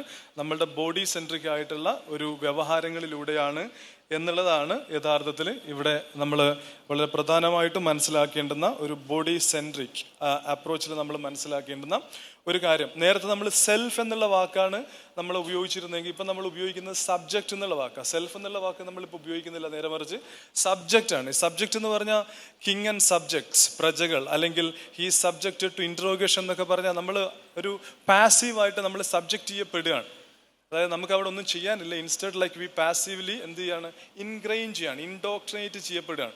ഓക്കെ, അപ്പം ഫോർ എക്സാമ്പിൾ നമ്മൾ വർക്കിംഗ് ക്ലാസ് ആണത്തങ്ങളെ കുറിച്ചോ അല്ലെങ്കിൽ അങ്ങനെ ഏതെങ്കിലും ഒരു പ്രത്യേക കാറ്റഗറിയെ കുറിച്ചൊക്കെ പഠിക്കുമ്പോൾ അവരുടെ സോഷ്യൽ ലൊക്കേഷനാണ് അവരുടെ ബിഹേവിയറൽ പാറ്റേണിനെ രൂപപ്പെടുത്തുന്നത് എന്ന് പറഞ്ഞാൽ അവിടെ നമ്മളെ ഏജൻസി അല്ല, ഇൻസ്റ്റഡ് നിങ്ങൾ എവിടെയാണോ ലൊക്കേറ്റ് ചെയ്യപ്പെട്ടിരിക്കുന്നത് അതാണ് എന്നാണ്. എന്ന് പറഞ്ഞാൽ ടൈമും സ്പേസും. അപ്പോൾ അതിന് ഒരു ഫിലോസഫിയിലൊക്കെ, ഗ്രീക്ക് ഫിലോസഫിയിലൊക്കെ ഹാബിറ്റസ് എന്ന് പറയുന്ന ഒരു ടേമുണ്ട്, അരിസ്റ്റോട്ടിലിയൻ ടേമാണ്. അത് പിഴെ ബോധ്യമൊക്കെ പോലെയുള്ള ആളുകൾ ധാരാളമായി ഉപയോഗിച്ചതാണ്. ഗസാലിയുടെ റൈറ്റിങ്ങിലൊക്കെ അൽ മലക്ക എന്നുള്ള പേരിലാണെന്ന് സബാ മഹ്മൂദ് പറയുന്നതായിട്ട് നമുക്ക് കാണാം. അപ്പോൾ ഈ ടൈം എന്താണെന്ന് ചോദിച്ചു കഴിഞ്ഞാൽ നമ്മളുടെ ഹാബിറ്റസ്. ഫോർ എക്സാമ്പിൾ, ഒരു കാർപ്പൻ്റർ ആയിട്ടുള്ള ആള് ആദ്യഘട്ടങ്ങളിൽ ചിലപ്പോൾ മിസ്റ്റേക്സ് ഒക്കെ വരുന്നുണ്ടെങ്കിൽ ഒരു 10-15 വർഷം കഴിയുമ്പോഴേക്കും അതിലവർ മാസ്റ്ററായി മാറും, ഒരു മിസ്റ്റേക്കും വരില്ല. അല്ലെങ്കിൽ ഒരു സിംഗർ കുറേ ട്രെയിനിങ്ങിലൂടെ കുറേ നാൾ കഴിയുമ്പോഴേക്ക് ആ ഒരു മാസ്റ്ററി, ആ ഒരു ആർട്ടിനെ അവർ മാസ്റ്ററായി മാറുന്നത് എങ്ങനെയാണെന്ന് ചോദിച്ചാൽ ഈ ഒരു ഹാബിറ്റസ് ആണ്. കണ്ടിന്യൂസ് ആയിട്ടുള്ള ഈ ഒരു ഇൻഡോക്ട്രിനേഷൻ അല്ലെങ്കിൽ പ്രാക്ടീസ്, ഈ ഒരു ഘട്ടത്തിലൂടെയാണ് യഥാർത്ഥത്തിൽ ഈ ഹാബിറ്റസ്. അപ്പോൾ ഹാബിറ്റസ് എന്ന് പറയുന്നത് ബേസിക്കലി അൺകോൺഷ്യസ് ആയിട്ടുള്ള ഒരു ഇൻക്രെയിൻഡ് ബിഹേവിയറൽ പാറ്റേൺ ആണ്. അപ്പോൾ നമ്മുടെ ടേസ്റ്റ് ഹാബിറ്റസിലൂടെ രൂപപ്പെട്ടു വരുന്നു, നമ്മുടെ പ്രിഫറൻസുകൾ ഹാബിറ്റസിലൂടെ രൂപപ്പെട്ടു വരുന്നു എന്നുള്ളതൊക്കെയാണ്. അപ്പോൾ ഇവിടെ പ്രശ്നം എന്താണെന്ന് ചോദിച്ചു കഴിഞ്ഞാൽ ഈ ഈ ഒരു ഹാബിറ്റസ് ക്രിയേറ്റ് ചെയ്യപ്പെടുമ്പം ആ ഹാബിറ്റസിൽ ഒരാണ് എങ്ങനെ പെരുമാറണം, ഒരു പെണ്ണ് എങ്ങനെ പെരുമാറണം എന്ന് പറയുന്ന ഒരു സോഷ്യൽ ബാലൻസ്, ഒരു വ്യവഹാരം അവിടെ രൂപപ്പെട്ടു വരുന്നു. അതിനാണ് നമ്മൾ സെക്സ് റോൾ തിയറി അല്ലെങ്കിൽ ജെൻഡർ റോൾ തിയറി എന്ന് പറയാം. For example, what it means to be a man. നിങ്ങൾ ആണായി ജനിച്ചാൽ നിങ്ങൾ എങ്ങനെയാണ് ആണത്വം, ആണായി മാറുന്നത് എങ്ങനെ, നിങ്ങൾ സ്ത്രീയായി ബയോളജിക്കലി സ്ത്രീയായി ജനിക്കുമ്പം നിങ്ങൾ എങ്ങനെയാണ് സ്ത്രീയായി, അതായത് പെണ്ണത്വം, സ്ത്രീത്വം അങ്ങനെ മാറുന്നത് എന്താണ്. അപ്പം നമ്മുടെ സൊസൈറ്റിയിൽ ഈ ഒരു ഹാബിറ്റസിൽ ഒരു ഒരു ഒരു ഒരു നോഷൻ ഉണ്ട്, ഒരു putative notion which is generally accepted ആയിട്ടുള്ളൊരു നോഷൻ ഉണ്ട്. And which is based on എന്തിൻ്റെ ബേസിലാണ്? Sex demarcation. ആണ് പെണ്ണ്, ആണ് ഇന്ന രീതിയിൽ പെരുമാറണം, പെണ്ണ് ഇന്ന രീതിയിൽ പെരുമാറണം എന്ന് പറയുന്ന ചില നോഷൻസ് നമ്മുടെ സൊസൈറ്റിയിൽ ഉണ്ട്. അതാണ് ഈ ഹാബിറ്റ്സ്. ഇതിനെയാണ് യഥാർത്ഥത്തിൽ പിന്നീട് ഫെമിനിസ്റ്റ് മൂവ്മെൻറ്റ് ഈ ഒരു ഹാബിറ്റസ് എന്ന് പറയുന്നതിൽ അതൊരു മെയിൽ സെൻട്രിക് ആണ്, ഡിട്രിമെൻ്റൽ ടു വിമൻ ആണ്, മിസോജിനിസ്റ്റിക് ആണ്, സ്ത്രീകൾക്കെതിരാണ്, പുരുഷാധിപത്യപരമാണ്, പാട്രിയാർക്കലാണ് എന്നൊക്കെ പറഞ്ഞിട്ടുള്ള ഈ ഒരു സോഷ്യൽ കൺസ്ട്രക്റ്റ് തിയറി എന്ന് പറയുന്നത് വളരെ പാട്രിയാർക്കലായി പുരുഷാധിപത്യം മെയിൽ സെൻട്രിക് ആയിട്ടുള്ള ഒരു കാര്യമാണ്. ഇതെപ്പോഴും സ്ത്രീ വിരുദ്ധമാണ് എന്ന് പറയുന്ന ഒരു വാദം. രണ്ടാമത് സോഷ്യൽ കൺസ്ട്രക്റ്റ് തിയറി. അവിടെ നമുക്ക് ഈ വെർജീനിയ വൂൾഫിനെയൊക്കെ പോലെയുള്ള ആളുകൾ, അല്ലെങ്കിൽ സിമൺ ഡിബൂവ, അവിടെ one is not born a woman rather becomes, right? ഒരാൾ സ്ത്രീയായിട്ട് ജനിക്കുന്നതല്ല, സൊസൈറ്റി അവരെ സ്ത്രീയാക്കി മാറ്റുകയാണ്. അത് ഈ ഹാബിറ്റസ് അവരങ്ങനെ മാറ്റി എടുക്കുകയാണ് എന്നുള്ളത്. അതേപോലെ തന്നെ വെർജീനിയ വൂൾഫിൻ്റെ ഒക്കെ റൂം ഓഫ് വൺസ് ആണ്. അവിടെ എന്താ ബേസിക്കലി നമ്മളുടെ ഒരു സ്പേസിന് വേണ്ടി അസേർട്ട് ചെയ്യാം.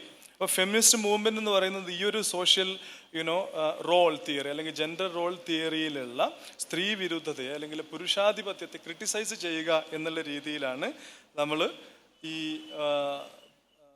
ഒരു ജെൻഡർ ഈ തിയറി, ജെൻഡർ റോൾ തിയറി അല്ലെങ്കിൽ ഫെമിനിസ്റ്റ് മൂവ്മെൻ്റ് ഒക്കെ രൂപപ്പെട്ട് വന്നത്. അപ്പം അത്രയും കുഴപ്പമില്ല.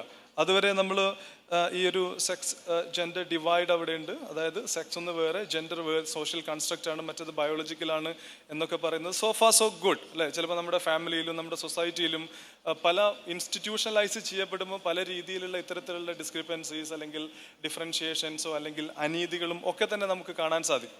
അതേസമയം പിന്നീടാണ് യഥാർത്ഥത്തിൽ ജെൻഡർ ട്രബിൾ എന്ന് പറയുന്ന ഒരു പുസ്തകം 1990 അതിനുശേഷം ബോഡീസ് ദാറ്റ് മാറ്റർ എന്ന് പറയുന്ന മറ്റൊരു പുസ്തകം, ജൂഡിത്ത് ബട്ട്ലർ, അമേരിക്കൻ സോഷ്യോളജിസ്റ്റ് ആണ്, ജെൻഡർ തിയറിസ്റ്റ് ആണ്. അവർ ഈ ഒരു പോസ്റ്റ് മോഡേണിസ്റ്റ് അല്ലെങ്കിൽ നമ്മൾ ഈ പെർഫോമേറ്റീവ് തിയറി ഓഫ് പെർഫോമേറ്റിവിറ്റി ജെൻഡറുമായി ബന്ധപ്പെട്ട് അതൊക്കെ മുന്നോട്ട് വെച്ചാൽ. അപ്പോൾ ഇദ്ദേഹത്തെ സംബന്ധിച്ചിടത്തോളം ഒരു ട്രാൻസ് വുമണാണ്. ഇവരെ സംബന്ധിച്ചിടത്തോളം അദ്ദേഹം ട്രാൻസ് വുമൺ അല്ല, വുമണാണ്.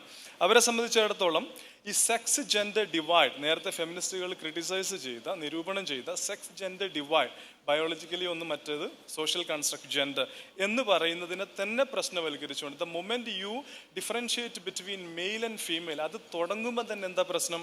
അവിടുന്ന് തന്നെ ഈ ജെൻഡറിങ് തുടങ്ങുകയാണ്. അത് പിന്നീട് തുടങ്ങുന്ന കാര്യമല്ല. ഈ കൺസ്ട്രക്ട് എന്ന് പറയുന്നത് പിന്നീട് തുടങ്ങുന്ന കാര്യമല്ല, നേരെ മറിച്ച് the moment you identify it's A boy, it's A girl എന്ന് പറയുന്ന മൊമെന്റിൽ തന്നെ, ഗേൾ എന്ന് പറയുമ്പോൾ തന്നെ അവിടെ ഈ ഒരു ഭാഷാപരമായിട്ടുള്ള ഈ ഒരു ഡിസ്കോഴ്സ് അവിടെ വർക്ക് ചെയ്ത് തുടങ്ങി അല്ലേ.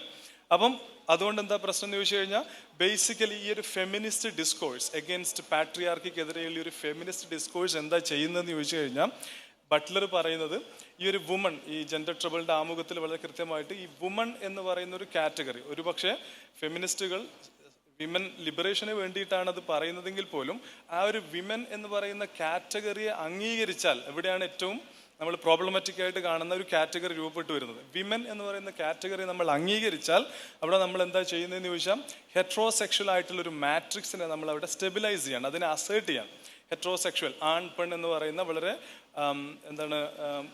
പരസ്പര വൈരുദ്ധ്യങ്ങളായിട്ടുള്ള വളരെ ലിമിറ്റഡ് ആയിട്ടുള്ള കാറ്റഗറിയിൽ മാത്രം നമ്മൾ കുടുങ്ങിപ്പോകുന്നു എന്നുള്ളതാണ് ജൂഡിത്ത് ബട്ട്ലർ പറയുന്ന ഈ സെക്സ് ജെൻഡർ ഡിവൈഡ് എന്ന് പറയുന്നത്. അപ്പോൾ അങ്ങനെ നമ്മൾ ചെയ്തു കഴിഞ്ഞാൽ അതൊരു റാഡിക്കൽ ഡിസ്കണ്ടിന്യൂഷൻ ആണ്. ഇൻസ്റ്റഡ് അങ്ങനെ നമ്മൾ ഡിവൈഡ് ചെയ്യാൻ പാടില്ല, അതൊരു പ്രശ്നമാണ് എന്നുള്ള അർത്ഥത്തിലാണ് അവർ ഈ കാര്യത്തെ അവതരിപ്പിക്കുന്നത്. ഇതുപോലെ മറ്റൊരു കാര്യം ഇവർ അവതരിപ്പിക്കുന്നത് പെർഫോമാറ്റിവിറ്റി എന്നുള്ളതാണ്. പെർഫോമൻസ്, ജെൻഡർ എന്ന് പറയുന്നത് ബേസിക്കലി രൂപപ്പെടുന്നത് നമ്മളുടെ എക്സ്പ്രഷൻസ്, ജെൻഡർ എക്സ്പ്രഷൻസ്, ആണിൻ്റെ എക്സ്പ്രഷൻസ്, പെണ്ണിൻ്റെ expressions that we generally think as what നിങ്ങളുടെ നിങ്ങൾ ആണായതുകൊണ്ടുള്ള എക്സ്പ്രഷനാണ്, പെണ്ണായതുകൊണ്ടുള്ള എക്സ്പ്രഷനാണെന്ന് വിചാരിക്കുന്ന ആ കാര്യമാണ് യഥാർത്ഥത്തിൽ നേരെ മറിച്ച് എന്തായി മാറുന്നത്, ഡിസ്കോഴ്സായിട്ട് നിങ്ങളെ കോൺസ്റ്റിറ്റ്യൂട്ട് ചെയ്യാണ് ചെയ്യുന്നത്. അതായത് നമ്മൾ ജെൻഡർ എന്ന് വിചാരിച്ചിട്ട് അവരങ്ങനെ ചെയ്യുന്നത് ജെൻഡർ കൊണ്ടാണെന്ന് വിചാരിക്കുന്നത് യഥാർത്ഥത്തിൽ മ്യൂച്വലി കോൺസ്റ്റിറ്റ്യൂട്ടഡ് ആ ആക്ട്സ് ഒക്കെ കൂടി ചേർന്നിട്ടാണ് നമ്മളിങ്ങനെ ഈ ഹാബിറ്റസ് ക്രിയേറ്റ് ചെയ്തിട്ട് നമ്മൾ ഇത് ചെയ്യുന്നത് എന്നാണ് പറയുന്നത്. പക്ഷെ ഇവർ പറയുന്നതിൽ പ്രധാനപ്പെട്ട ഒരു പ്രശ്നം എന്താണെന്ന് ചോദിച്ചു കഴിഞ്ഞാൽ ഏജൻസി, പെട്ടെന്ന് അവസാനിപ്പിക്കാം, ഏജൻസി എന്ന് പറയുന്ന ഒരു ക്വസ്റ്റ്യനാണ്. ഈ ഏജൻസി എന്ന് പറയുന്ന ക്വസ്റ്റ്യൻ നമ്മൾ ഈ ഹെട്രോസെക്ഷൽ മാട്രിക്സിന് പുറത്ത് കിടക്കുന്ന ആളുകൾക്ക്, അതായത് ആണും പെണ്ണുമായി നിൽക്കുന്ന ആളുകൾക്ക് ഏജൻസി ഇല്ല. ബിക്കോസ് നമ്മൾ സബ്മിസീവ് ആവുകയാണ്. അതിന് പുറത്ത് ഡീവിയേറ്റ് ചെയ്യുന്ന ആളുകൾക്ക് മാത്രമേ ഏജൻസി ഉള്ളൂ എന്നാണ് ബട്ട്ലർ. അതാണ് ഇതിൽ ഏറ്റവും പ്രോബ്ലമാറ്റിക് ആയിട്ടുള്ള പ്രശ്നം. ഇതിന് ലൈല അബു ലുഗോദ് അതുപോലെ സബ മഹ്മൂദിനെയൊക്കെ പോലെയുള്ള ആളുകൾ ഈ ഏജൻസി എന്ന് പറയുന്ന പ്രശ്നം മാത്രം മുൻനിർത്തിയിട്ട് ഇതിനെ ക്രിട്ടിസൈസ് ചെയ്യുന്നുണ്ട്. ഫോർ എക്സാമ്പിൾ, ഒരു സ്ത്രീ ഈ ഡീവിയേറ്റ് ചെയ്യുന്നത് ആക്ട് ഓഫ് ഏജൻഷ്യൽ ആയിട്ടുള്ള ആക്ട് ആണെങ്കിൽ ഒരാൾ സബ്മിറ്റ് ചെയ്യുന്നതും ഏജൻഷ്യൽ ആക്ട് ആണ്. ഫോർ എക്സാമ്പിൾ, അവർ ഈജിപ്തിലെ മോസ്ക് മൂവ്മെൻറ്റ് അല്ലെങ്കിൽ ഭൈറ്റി മൂവ്മെൻറ്റ് എന്ന് പറയുന്നൊരു മൂവ്മെൻറ്റിലുള്ള upper class, middle class, lower class ഈ 3 സ്ട്രീമിലുള്ള സ്ത്രീകളിലും നടത്തിയ എത്നോഗ്രാഫിക് പഠനത്തിൽ ചില ആളുകൾ നിക്കാബ് ധരിക്കേണ്ടത് ഇസ്ലാമികമായിട്ട് ആവശ്യമില്ലാത്ത കാര്യമാണ്, പക്ഷേ എന്നിട്ടും ചില ആളുകൾ ധരിക്കും. അപ്പോൾ അവർ പറയുന്ന കാര്യം ഇസ്ലാമികമായ ഒരു ക്വാളിറ്റിയാണ് ലജ്ജ എന്ന് പറയുന്നത്. അപ്പോൾ ലജ്ജ കൾട്ടിവേറ്റ് ചെയ്യാൻ വേണ്ടിയിട്ട് ഇവർ ധരിക്കുകയാണ്. അപ്പോൾ നമ്മളുടെ പുരുഷന്മാരുമായിട്ടുള്ള ഇടപെടലുകളും ഹ്യൂമിലിറ്റി അത്തരം കാര്യങ്ങളിലൊക്കെ നമ്മൾ മാറി നിൽക്കുകയും ആ ഒരു ക്വാളിറ്റി ആയിട്ട് നമ്മൾ എംബോഡി ചെയ്യുക, ഇൻകോർപ്പറേറ്റ് ചെയ്യുകയും ചെയ്യും. അപ്പം അവർ വളരെ ഏജൻഷ്യൽ ആയിട്ടുള്ള ആക്റ്റാണ്. അതുപോലെ ലൈല അബു ലുഗോദ് മറ്റൊരു എക്സാമ്പിൾ പറയുന്നത്, ഒരു യങ് ബദൂവിയൻ വുമൺ, അവർ പാരന്റൽ അതോറിറ്റി, ഉമ്മയും ഉപ്പയൊക്കെ എന്നെ ഇങ്ങനെ നിർബന്ധിച്ചിട്ട്, മതം നിർബന്ധിച്ചിട്ട് പർദ്ദ ഇടിപ്പിക്കുകയാണ് എന്നൊക്കെ പറഞ്ഞിട്ട് അവർ ഒരു മോഡേൺ സെക്സി ലിങ്കറീസ് ഒക്കെ ധരിക്കാൻ തുടങ്ങി.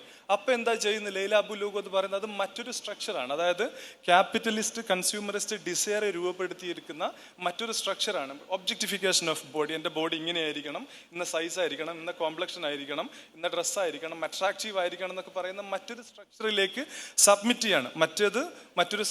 ഒരു സ്ട്രക്ചറിലേക്ക് സബ്മിറ്റ് ചെയ്യുന്നത് പോലെ തന്നെ മറ്റൊരു സബ്മിഷനാണ് ഇവിടെയും നടക്കുന്നത്. കംപ്ലീറ്റ്ലി ഫ്രീ വിൽ എന്ന് പറയുന്ന മറ്റൊരു കാര്യം ഇല്ല. എനിക്ക് കുറച്ചും കൂടെ കാര്യങ്ങളൊക്കെ പറയാനുണ്ടായിരുന്നു പോസ്റ്റ് സെക്യുലറും മസദൊക്കെ ആയി ബന്ധപ്പെട്ട്. തൽക്കാലം ഇപ്പോൾ അവസാനിപ്പിക്കുന്ന ക്വസ്റ്റ്യനിൽ അവസരം കിട്ടുകയാണെങ്കിൽ പറയാം. Thank you. ജെൻഡർ ഡിസ്കോഴ്സിൻ്റെ പല തിയറികൾ അല്ലെങ്കിൽ അതിൻ്റെ പല പഠന ഭാഗങ്ങൾ നമുക്ക് മനസ്സിലാക്കി തന്നു. ഇൻഷാ അല്ലാഹ് അത് നിങ്ങളെ മനസ്സിലാക്കിയിട്ടുണ്ടാവും എന്ന് വിചാരിക്കുന്നു. അതുപോലെ ഇതിൻ്റെ ചരിത്രവും ആയി, അതിൻ്റെ പഠന ഭാഗങ്ങളുമായി അതിൻ്റെ പല തിയറികളും നമുക്ക് മനസ്സിലായി. ഇൻഷാ അല്ലാഹ് അതിൻ്റെ മറ്റൊരു പെർസ്പെക്റ്റീവിൽ നിന്ന് സംസാരിക്കുന്നതിന് വേണ്ടി ഡോക്ടർ ഷജീല സാഹിബയെ സ്നേഹാദരപൂർവ്വം ക്ഷണിക്കുന്നു. ബിസ്മില്ലാഹിർ റഹ്മാനിർ റഹീം.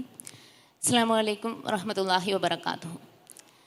ജെൻഡർ മൈനോറിറ്റി പലപ്പോഴും അവരുടെ പ്രശ്നങ്ങൾ നമ്മുടെ മുമ്പിൽ അവതരിപ്പിക്കപ്പെടാറുള്ളത് ഒരു മെഡിക്കൽ അല്ലെങ്കിൽ ബയോളജിക്കൽ പ്രോബ്ലം എന്നുള്ള നിലക്കാണ്.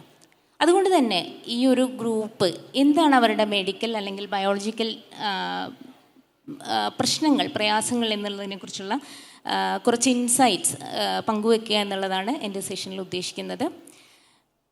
നേരത്തെ സൂചിപ്പിച്ചതുപോലെ നമ്മൾ കേട്ടിട്ടുണ്ട് അല്ലേ, ജെൻഡർ മൈനോറിറ്റി എന്ന് പറയുമ്പോൾ LGBTQAI+ എന്ന് പറഞ്ഞിട്ട് ഉള്ള ടേംസ് അല്ലേ നമ്മൾ നിരന്തരം കേട്ടുകൊണ്ടിരിക്കുന്നത്. അപ്പോൾ ഈ ടേം കൊണ്ട് മെഡിക്കലി എന്താണ് ഉദ്ദേശിക്കുന്നത് എന്നത് മനസ്സിലാക്കിക്കൊണ്ട് തന്നെ നമുക്ക് തുടങ്ങാം. ആൺ പെൺ എന്ന് പറയുന്ന 2 വ്യത്യസ്ത വിഭാഗങ്ങൾ നമ്മൾ നേരത്തെ പറഞ്ഞു, അത് സോഷ്യൽ കൺസ്ട്രക്റ്റാണ്, അങ്ങനെ പല രീതിയിലുള്ള വ്യാഖ്യാനങ്ങൾ അതിനുണ്ട്. പക്ഷേ മെഡിക്കലി ബയോളജിക്കലി നമ്മൾ പറയുകയാണെങ്കിൽ തികച്ചും വ്യത്യസ്തമായ 2 കാര്യങ്ങൾ തന്നെയാണ്. ആ വ്യത്യാസം എവിടെയാണ് സ്റ്റാർട്ട് ചെയ്യുന്നത് എന്ന് വെച്ചാൽ, ഒരു പുരുഷ കോശവും ഒരു സ്ത്രീ കോശവും ചേർന്ന് ഒന്നിച്ച് ഒരു സൈഗോട്ട് എന്നുള്ള ആദ്യ സെൽ ഫോം ചെയ്യുന്ന ഘട്ടത്തിൽ തന്നെ മെയിൽ എന്ന് പറയുന്ന ഒരു വ്യക്തി XY ക്രോമസോമോടുകൂടിയും ഫീമെയിൽ എന്ന് പറയുന്ന ഒരു എൻറ്റിറ്റി XX ക്രോമസോമോടുകൂടിയും ഡിഫറൻഷ്യേറ്റ് ചെയ്യപ്പെട്ട് കഴിഞ്ഞു. രണ്ടും രണ്ടായി വേർതിരിക്കപ്പെട്ട് കഴിഞ്ഞു. അതാണ് ബയോളജിക്കൽ സെക്സ് എന്ന് നമ്മൾ പറയുന്നത്. അത് കഴിഞ്ഞ് ഒരു കുഞ്ഞ് ഗർഭപാത്രത്തിൽ രൂപപ്പെടുത്തപ്പെട്ട് പ്രസവിച്ച് നമ്മളുടെ മുമ്പിൽ എത്തുമ്പോഴാണ് നമ്മളതറിയുന്നത് ഈ കുട്ടി ആൺകുട്ടിയാണോ പെൺകുട്ടിയാണോ. സ്വാഭാവികമായും നമ്മൾ ആ കുട്ടിയുടെ എക്സ്റ്റേണൽ ജെനിറ്റേലിയെ നോക്കി ആ കുട്ടിക്കൊരു സെക്സ് അസൈൻ ചെയ്ത് കൊടുക്കും. ഇതാണ് അസൈൻഡ് സെക്സ്. ഈ അസൈൻഡ് സെക്സോടുകൂടി വളർന്നു വരുന്ന ഒരു കുട്ടി, ആ കുട്ടിയുടെ ഒരു ശൈശവദശ പിന്നിട്ട് ഒരു കുട്ടിക്കാലത്തിൻ്റെ ദശയിൽ സ്വയം ഒരു തിരിച്ചറിവുണ്ടാകും. ഞാൻ ആൺകുട്ടിയാണോ അല്ലെങ്കിൽ ഞാൻ പെൺകുട്ടിയാണോ? ഇതാണ് ഒരു വ്യക്തിയുടെ സെക്ഷൽ ഐഡൻറ്റിറ്റി. ഈ സെക്ഷൽ ഐഡൻറ്റിറ്റി ഘട്ടം കഴിഞ്ഞു അതിൻ്റെ ഒരു ഭാഗമായിട്ട് തന്നെ നമ്മൾ മനസ്സിലാക്കണം, ഇത് ഒരു വ്യക്തിക്ക് സ്വയം ആ ഒരു തോന്നൽ എന്നൊരു ഘട്ടത്തിൽ വരുമ്പോൾ നമ്മൾ അതിനെ സെക്സ് എന്നതിൽ നിന്ന് മാറ്റി ജെൻഡർ ഐഡൻറ്റിറ്റി എന്നൊരു ടേം അവിടെ യൂസ് ചെയ്യാം. ഈ ജെൻഡർ ഐഡൻറ്റിറ്റിയോടുകൂടി ഒരു കുട്ടി വളർന്നു വരുമ്പോൾ സ്വാഭാവികമായിട്ടും സമൂഹം ആ കുട്ടി ഏത് സെക്സിൽ അല്ലെങ്കിൽ ഏത് ജെൻഡറിൽപ്പെട്ട ആളാണെന്ന് മനസ്സിലാക്കി ആ കുട്ടിക്ക് ചില റോളുകൾ അസൈൻ ചെയ്ത് കൊടുക്കും. ആ കുട്ടിയുടെ വസ്ത്രധാരണത്തിൽ, കളിപ്പാട്ടങ്ങളിൽ തുടങ്ങി മുതിർന്ന ആ കുട്ടി കുടുംബജീവിതം നയിക്കുന്ന ഒരു ഘട്ടത്തിൽ എത്തുമ്പോൾ സമൂഹം ആ കുട്ടിക്ക്, ഓരോ സമൂഹവും അവരുടെ സാംസ്കാരികപരമായി വ്യത്യസ്തമായ രീതിയിൽ പലതരം റോളുകൾ ഇവർക്ക് അസൈൻ ചെയ്ത് കൊടുക്കും. അതാണ് ജെൻഡർ റോൾ എന്ന് പറയുന്നത്. ഈ ജെൻഡർ റോളും പിന്നിട്ട് നമ്മളൊരു പ്രായം എത്തുന്ന സമയത്ത് സ്വാഭാവികമായും ഒരു വ്യക്തിക്ക് തൻ്റെ ഇണയോട് ലൈംഗിക ആകർഷണം തോന്നും. ഈ ഒരു ലൈംഗിക ആകർഷണമാണ് സെക്ഷൽ ഓറിയൻറ്റേഷൻ എന്ന് പറയുന്നത്.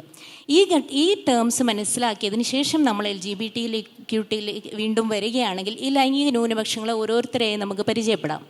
ആദ്യം നമ്മൾ മനസ്സിലാക്കേണ്ടത് ഇൻ്റർസെക്സ് എന്ന കാറ്റഗറിയാണ്. ഇൻ്റർസെക്സ് എന്ന കാറ്റഗറിക്ക് എവിടെയാണ് പ്രശ്നം സംഭവിക്കുന്നത്? നമ്മൾ തുടക്കത്തിൽ പറഞ്ഞ ബയോളജിക്കലി ഒരു ക്രോമസോമൽ ഘടനയിൽ തന്നെ പ്രശ്നങ്ങൾ സംഭവിക്കാം, അതല്ലെങ്കിൽ ഹോർമോണൽ വ്യതിയാനങ്ങളിൽ സംഭവിക്കാം. ഈ അർത്ഥത്തിൽ ഗർഭപാത്രത്തിലിരിക്കുമ്പോൾ തന്നെ ആ കുട്ടിയുടെ അവയവ വ്യവസ്ഥകളിലേക്ക് ഉണ്ടാകുന്ന മാറ്റങ്ങളുടെ ഫലമായിക്കൊണ്ട് നമുക്ക് സെക്സ് ഡിഫറൻഷിയേറ്റ് ചെയ്യാൻ സാധിക്കാതെ വരികയോ അതല്ലെങ്കിൽ പുറമേ മറ്റൊരു സെക്സും ഉള്ളിൽ മറ്റൊരു സെക്സോടു കൂടിയും ഒരു കുട്ടി ഡെവലപ്പ് ചെയ്തു വരികയോ ചെയ്യുന്ന അവസ്ഥ. ഇതാണ് ഇൻ്റർസെക്സ്. ശരിക്കും നമുക്ക് മെഡിക്കലി ബയോളജിക്കലി പ്രൂവൺ ചെയ്യാൻ പറ്റുന്ന ഒരേ ഒരു ജെൻഡർ മൈനോറിറ്റി കണ്ടീഷൻ ഇൻ്റർസെക്സ് മാത്രമാണ്. അതുകൊണ്ട് തന്നെ മെഡിക്കൽ സയൻസിൽ അതിന് കൃത്യമായ ചികിത്സയും നിലവിലുണ്ട്. നമുക്ക് റിഹാബിലിറ്റേറ്റീവ് അല്ലെങ്കിൽ സർജിക്കൽ അല്ലെങ്കിൽ ഹോർമോണൽ ട്രീറ്റ്മെൻറ്റ് കൊണ്ട് ഈ കുട്ടി ഏത് സെക്സിലേക്ക് അടുത്തു നിൽക്കുന്നോ ആ സെക്സിലേക്ക് ആ കുട്ടിയെ നമുക്ക് മാറ്റിയെടുക്കാൻ സാധിക്കും. ചികിത്സാരീതി നിലവിലുള്ള ഒരു ലൈംഗിക ന്യൂനപക്ഷമാണ് ഇൻ്റർസെക്സ് എന്ന് പറയുന്നത്. അത് കഴിഞ്ഞ് നമ്മൾ ജെൻഡറിലേക്ക് വരുമ്പോൾ, അതായത് ആ സെക്ഷൽ ഐഡൻറ്റിറ്റി എന്ന് നമ്മൾ പറഞ്ഞല്ലോ, സ്വയം മനസ്സിലാക്കുന്ന ഒരവസ്ഥ, അവിടെ പ്രശ്നങ്ങൾ സംഭവിക്കാം. അങ്ങനെ പ്രശ്നങ്ങൾ എന്ന് പറയുന്നത് സാധാരണഗതിയിൽ നമ്മളൊരു ആൺകുട്ടിയാണ്, ആൺകുട്ടിയുടെ എല്ലാ അവയവങ്ങളും ഉണ്ട്. പക്ഷേ സ്വയം തിരിച്ചറിവ് വരുന്ന ഘട്ടത്തിൽ ആ കുട്ടിയുടെ ജെൻഡർ ഐഡൻറ്റിറ്റി ആ കുട്ടിക്ക് തോന്നുന്നു ഞാനൊരു പെൺകുട്ടിയാണെന്ന്. അങ്ങനെയാണെങ്കിൽ അത് ട്രാൻസ്ജെൻഡറായി. നോർമലി അത് വരിക, ആ ആൺകുട്ടിക്ക് ആ സെക്ഷൽ ഐഡൻറ്റിറ്റി വരിക ഞാനൊരു ആൺകുട്ടിയാണെന്ന് തന്നെയാണ്, പെൺകുട്ടിക്ക് ഞാനൊരു പെൺകുട്ടിയാണെന്ന് തന്നെയാണ്. അതാണ് സിസ് ജെൻഡർ.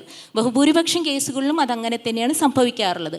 പക്ഷേ വളരെ വളരെ മൈനോറിറ്റി ആയൊരു ആളുകളിൽ ഈ ഒരു ഐഡൻറ്റിറ്റി ക്രൈസിസ് വരികയും അവർക്ക് ട്രാൻസ്ജെൻഡർ എന്നൊരു ഐഡൻറ്റിറ്റി നമ്മളവിടെ ചാർത്തി കൊടുക്കുകയും ചെയ്യാം.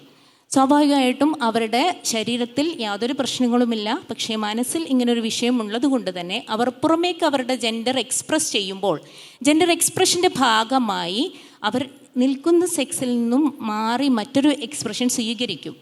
അവരുടെ വസ്ത്രധാരണ രീതികളിലും ഇനി മെഡിക്കലി ആവശ്യമെങ്കിൽ സർജറി അല്ലെങ്കിൽ ഹോർമോണൽ ട്രീറ്റ്മെൻറ്റ് ചെയ്തുകൊണ്ട് ആർട്ടിഫിഷ്യലി അവരുടെ സെക്ഷൽ എക്സ്പ്രഷൻ അവർ മറ്റൊരു രീതിയിലേക്ക് മാറാൻ ശ്രമിക്കും. അത്തരത്തിലാണ് നമ്മൾ ഇന്ന് കണ്ടുകൊണ്ടിരിക്കുന്ന ട്രാൻസ്ജെൻഡർ വ്യക്തികളെ നമ്മൾ ധാരാളമായി കണ്ടുകൊണ്ടിരിക്കുന്നുണ്ട്. ആ ഒരു ക്രൈസിസ് അവിടെയാണ് സംഭവിക്കുന്നത്. അത് കഴിഞ്ഞ് നമ്മൾ സെക്ഷൽ ഓറിയൻറ്റേഷൻ്റെ ഘട്ടത്തിലേക്ക് വരികയാണെങ്കിൽ ബഹുഭൂരിപക്ഷം ആളുകൾക്കും ഒരു സെക്സിലുള്ള ആൾക്ക് ഓപ്പോസിറ്റ് സെക്സിലുള്ള ആളോടാണ് അട്രാക്ഷൻ തോന്നുക. അതാണ് ഹെറ്ററോസെക്ഷൽ സെക്ഷൽ ഓറിയൻറ്റേഷൻ. പക്ഷേ അപൂർവം ചില വ്യക്തികൾക്ക് സെയിം സെക്സിലുള്ള ആളോട് സെക്ഷൽ അട്രാക്ഷൻ തോന്നാം. അത് ഗേൾ ടു ഗേൾ ആണെങ്കിൽ അതിനെ നമ്മൾ ലെസ്ബിയൻ എന്ന് വിളിക്കും, ബോയ് ടു ബോയ് ആണെങ്കിൽ അതിനെ നമ്മൾ ഗേ എന്ന് വിളിക്കും. ഇനി ഒരേ വ്യക്തിക്ക് തന്നെ ഒരേ സമയം ഗേളിനോടും ബോയിനോടും അട്രാക്ഷൻ തോന്നുന്നു, സോ നമ്മൾ ബൈസെക്ഷൽ എന്ന് വിളിക്കും. ഇനി എനിക്ക് അങ്ങനെ ഒരു തോന്നലേ ഇല്ല, ലൈംഗികാകർഷണം ആരോടും ഇല്ല, അപ്പോൾ അസെക്ഷൽ എന്ന് വിളിക്കാം. അപ്പോൾ ഇതിലെ ഓരോ ടേമും ഇപ്പോൾ നമ്മൾ പരിചയപ്പെട്ട് കഴിഞ്ഞു അല്ലേ. LGBTQA എല്ലാം പരിചയപ്പെട്ടല്ലേ. ഇനി അതിന് മുകളിലൊരു പ്ലസ് ഉണ്ട്. ഈ പ്ലസ് എന്ന് പറയുന്നത് സെക്ഷൽ ഓറിയൻറ്റേഷൻ്റെ മറ്റ് വേർഷൻസ് എന്നാണ് പറയുന്നത്. അപ്പം നമ്മൾ ഇത്തരം ആക്ടിവിസ്റ്റുകളോട് ചോദിക്കും അതിൽ പീഡോഫീലിയ ഉൾപ്പെടുന്നുണ്ടോ, അതായത് കുട്ടികളോടുള്ള ലൈംഗികാകർഷണം വരുന്നുണ്ടോ? അവർ പറയും ഇല്ല. ഇനി നമ്മൾ പറയും ബെസ്റ്റിയാലിറ്റി, മൃഗങ്ങളോടുള്ള ലൈംഗികാകർഷണം വരുന്നുണ്ടോ? അവർ പറയും ഇല്ല. ഇനി നെക്രോഫീലിയ, ശവങ്ങളോടുള്ള ലൈംഗികാകർഷണം വരുന്നുണ്ടോ? അവർ പറയുന്നു ഇല്ല. പക്ഷേ by definition sexual orientation of different category എന്ന് പറയുമ്പോൾ ഇതെല്ലാം അതിൻ്റെ ബൈ ഡെഫിനിഷൻ വന്നു. പിന്നെ എന്തുകൊണ്ട് അവരത് പറയുന്നില്ല എന്നുള്ളത് അതിൻ്റെ വശങ്ങളിലേക്ക് നമുക്ക് വരാം. അപ്പോൾ ഈ ടേമുകൾ നമ്മൾ പരിചയപ്പെട്ട് കഴിഞ്ഞു. കഴിഞ്ഞു. ഇനി ഇതിൻ്റെ സയൻറ്റിഫിക് വശങ്ങളെക്കുറിച്ച്, മെഡിക്കൽ ആൻഡ് ബയോളജിക്കൽ ആയിട്ടുള്ള സയൻറ്റിഫിക് വശങ്ങളെക്കുറിച്ചാണ് സംസാരിക്കുന്നത്. ഇതിൽ ഞാൻ പറഞ്ഞു ഇൻ്റർസെക്സ് മാത്രമാണ് ഇപ്പോൾ നിലവിൽ നമുക്ക് ഒരു മെഡിക്കൽ ആൻഡ് സയൻറ്റിഫിക് വശത്തിലൂടെ വിശദീകരിക്കാൻ സാധിക്കുന്നത്. മറ്റ് വിഷയങ്ങളെക്കുറിച്ച്, ഇപ്പോൾ ജെൻഡർ ഐഡൻറ്റിറ്റിയുടെ വിവിധ വശങ്ങൾ, ട്രാൻസ്ജെൻഡറിസവുമായി ബന്ധപ്പെട്ട വിഷയങ്ങൾ, അല്ലെങ്കിൽ നമ്മൾ നേരത്തെ പറഞ്ഞ സെക്ഷൽ ഓറിയൻറ്റേഷൻ ക്യൂറുകളുമായി ബന്ധപ്പെട്ട വിഷയങ്ങൾ, ഈ അർത്ഥത്തിൽ അവരുടെ ഏതെങ്കിലും അർത്ഥത്തിൽ അവരുടെ തലച്ചോറിലോ ക്രോമസോമിലോ ഒക്കെ മറ്റ് വലിയ വ്യതിയാനങ്ങളും ഉണ്ടോ എന്നുള്ള രീതിയിലുള്ള പഠനങ്ങൾ ധാരാളമായി പുരോഗമിച്ചു കൊണ്ടിരിക്കുന്നുണ്ട്. അതിനർത്ഥത്തിൽ 3 തിയറികൾ മുന്നോട്ട് വയ്ക്കപ്പെട്ടിട്ടുണ്ട്. ഒന്നാമത്തേത് അവരുടെ ബ്രെയിൻ സ്ട്രക്ചറിൽ, ബ്രെയിനിലെ വൈറ്റ് മാറ്ററിൽ ഹോമോസെക്ഷൽ ആയിട്ടുള്ള ആളുകളിലും അതുപോലെ ട്രാൻസ്ജെൻഡർ, സിസ്ജെൻഡർ ഇങ്ങനെയുള്ള ആളുകളിലൊക്കെ പഠനം നടത്തുമ്പോൾ ചില വ്യതിയാനങ്ങൾ സ്വാഭാവികമായിട്ടും കണ്ടിട്ടുണ്ട്. അപ്പോൾ ഒരു തിയറി മുന്നോട്ട് വയ്ക്കുന്നത് ഇവർ നേരത്തെ സൃഷ്ടിപ്പിൻ്റെ ഫലമായി ഈ ബ്രെയിൻ വ്യതിയാനങ്ങൾ ഉള്ളത് കൊണ്ടാണ് ഇവർ ഇത്തരത്തിലുള്ള ഒരു ജീവിത രീതിയുമായി മുന്നോട്ട് പോകുന്നത് എന്ന അർത്ഥത്തിൽ പഠനങ്ങൾ മുന്നോട്ട് വയ്ക്കപ്പെട്ടു. പക്ഷേ പഠനങ്ങൾ പുരോഗമിച്ചപ്പോൾ മനസ്സിലാക്കാൻ സാധിച്ചൊരു കാര്യം, ഇത്തരം വൈറ്റ് മാറ്ററിൽ വരുന്ന ചേഞ്ചസ് ഒരു വ്യക്തിയുടെ അയാളുടെ ചുറ്റുപാടിൽ ഉണ്ടാകുന്ന ജീവിത രീതിയിൽ ഉണ്ടാകുന്ന വ്യതിയാനങ്ങളുടെ ഫലമായി ബ്രെയിനിൽ സംഭവിക്കുന്നതാണ്. അതായത് ഈ ഒരു ജീവിത രീതി സ്വീകരിക്കുന്നതിലൂടെ ഇത്തരം ചേഞ്ചസ് അയാളുടെ ബ്രെയിനിൽ ഉണ്ടായതാണ്. അതല്ലാതെ ഈ ബ്രെയിൻ ചേഞ്ചസിൻ്റെ ഫലമായി അയാൾക്ക് ഇത്തരം ജീവിത രീതി സ്വീകരിക്കേണ്ടി വന്നതല്ല എന്നതാണ് ഇപ്പോൾ നിലവിൽ ഏറ്റവും ലേറ്റസ്റ്റ് ആയിട്ടുള്ള കൺക്ലൂഷൻ നമ്മൾ അതിലെത്തിയിരിക്കുന്നത്. ഓക്കെ, അപ്പോൾ ആ തിയറി അവിടെ ഔട്ട്ഡേറ്റഡ് ആയി കഴിഞ്ഞു. ഇനി രണ്ടാമത് മുന്നോട്ട് വയ്ക്കപ്പെട്ട തിയറി എന്ന് പറയുന്നത് ഭ്രൂണാവസ്ഥയിലും അതല്ലാത്ത സമയത്തും ചില ഹോർമോണുകളുടെ എക്സസീവായിട്ടുള്ള എക്സ്പോഷർ ഈ ഭ്രൂണത്തിന് കിട്ടുന്നത് കൊണ്ടാണ് ഈ വ്യക്തി ഭാവിയിൽ ഇത്തരം കാര്യങ്ങളിലേക്ക് ഈ ഒരു ജീവിത രീതി പിന്തുടരുന്നത് എന്ന അർത്ഥത്തിലാണ്. പക്ഷേ അതിനും കൃത്യമായൊരു എവിഡൻസ് സ്റ്റഡി മുന്നോട്ട് വയ്ക്കാൻ ആക്ടിവിസ്റ്റുകൾക്കോ മറ്റുള്ളവർക്കോ കഴിഞ്ഞിട്ടില്ല. അതിനൊരു കാരണം പറയുന്നത് ഹ്യൂമൻ സ്റ്റഡി ഈ അർത്ഥത്തിൽ അത് ധാർമ്മികത കാരണം നിരോധിക്കപ്പെട്ടതാണ്. അനിമൽ സ്റ്റഡീസ് ചെയ്യാൻ സാധിക്കില്ല, കാരണം ഈ സെക്ഷൽ ഓറിയൻറ്റേഷൻ ഐഡൻറ്റിറ്റി എന്ന് പറയുന്നത് നമുക്ക് മൃഗങ്ങളിൽ കാണാൻ സാധിക്കാത്ത കാര്യമായതുകൊണ്ട് തന്നെ അനിമൽ സ്റ്റഡീസ് വെച്ചും അത് എക്സ്പ്ലെയിൻ ചെയ്യാൻ സാധിക്കില്ല. അപ്പം അതുകൊണ്ട് തന്നെ ഈ പറഞ്ഞ തിയറിക്കും വൈദ്യശാസ്ത്രപരമായി ഒരു എവിഡൻസ് മുന്നോട്ട് വെക്കാൻ സാധിച്ചിട്ടില്ല. മൂന്നാമതായി പറയുന്നത് ജെനറ്റിക് തിയറിയാണ്. അതായത് ചില ജീനുകളിൽ സംഭവിക്കുന്ന വ്യതിയാനം കാരണം ചില ആൾക്കാർ ഹോമോസെക്ഷൽസ് ആയി പോകുന്നു, ചില ആൾക്കാർ ട്രാൻസ്ജെൻഡേഴ്സ് ആയി പോകുന്നു എന്നുള്ളത്. പക്ഷേ ജെനറ്റിക് സയൻസ് എന്ന് പറയുന്നത് ഒരുപാട് അഡ്വാൻസ് ആയി കഴിഞ്ഞെങ്കിൽ പോലും ഇപ്പോഴും കൃത്യമായി ഇന്ന ജീനിൽ ഇന്ന സ്ഥലത്ത് ഇന്ന രീതിയിൽ സംഭവിക്കുന്ന മ്യൂട്ടേഷൻ കാരണം ഒരു വ്യക്തി ട്രാൻസ്ജെൻഡർ ആകുന്നു അല്ലെങ്കിൽ ഒരു വ്യക്തി ഹോമോസെക്ഷൽ ആകുന്നു എന്ന രീതിയിൽ നമുക്ക് ഇപ്പോഴും കൺക്ലൂസീവായ എവിഡൻസ് മുന്നോട്ട് വയ്ക്കാനായിട്ടില്ല. അതുകൊണ്ട് തന്നെ ഇതൊരു ബയോളജിക്കൽ അല്ലെങ്കിൽ ഒരു സയൻറ്റിഫിക് ഒരു പ്രോബ്ലം എന്നുള്ള നിലക്ക് നമുക്ക് ഈ പറഞ്ഞ LGBTQAI+ മുന്നോട്ട് വയ്ക്കാൻ സാധിക്കില്ല എന്നുള്ളത് തന്നെയാണ് പറയാനുള്ളത്.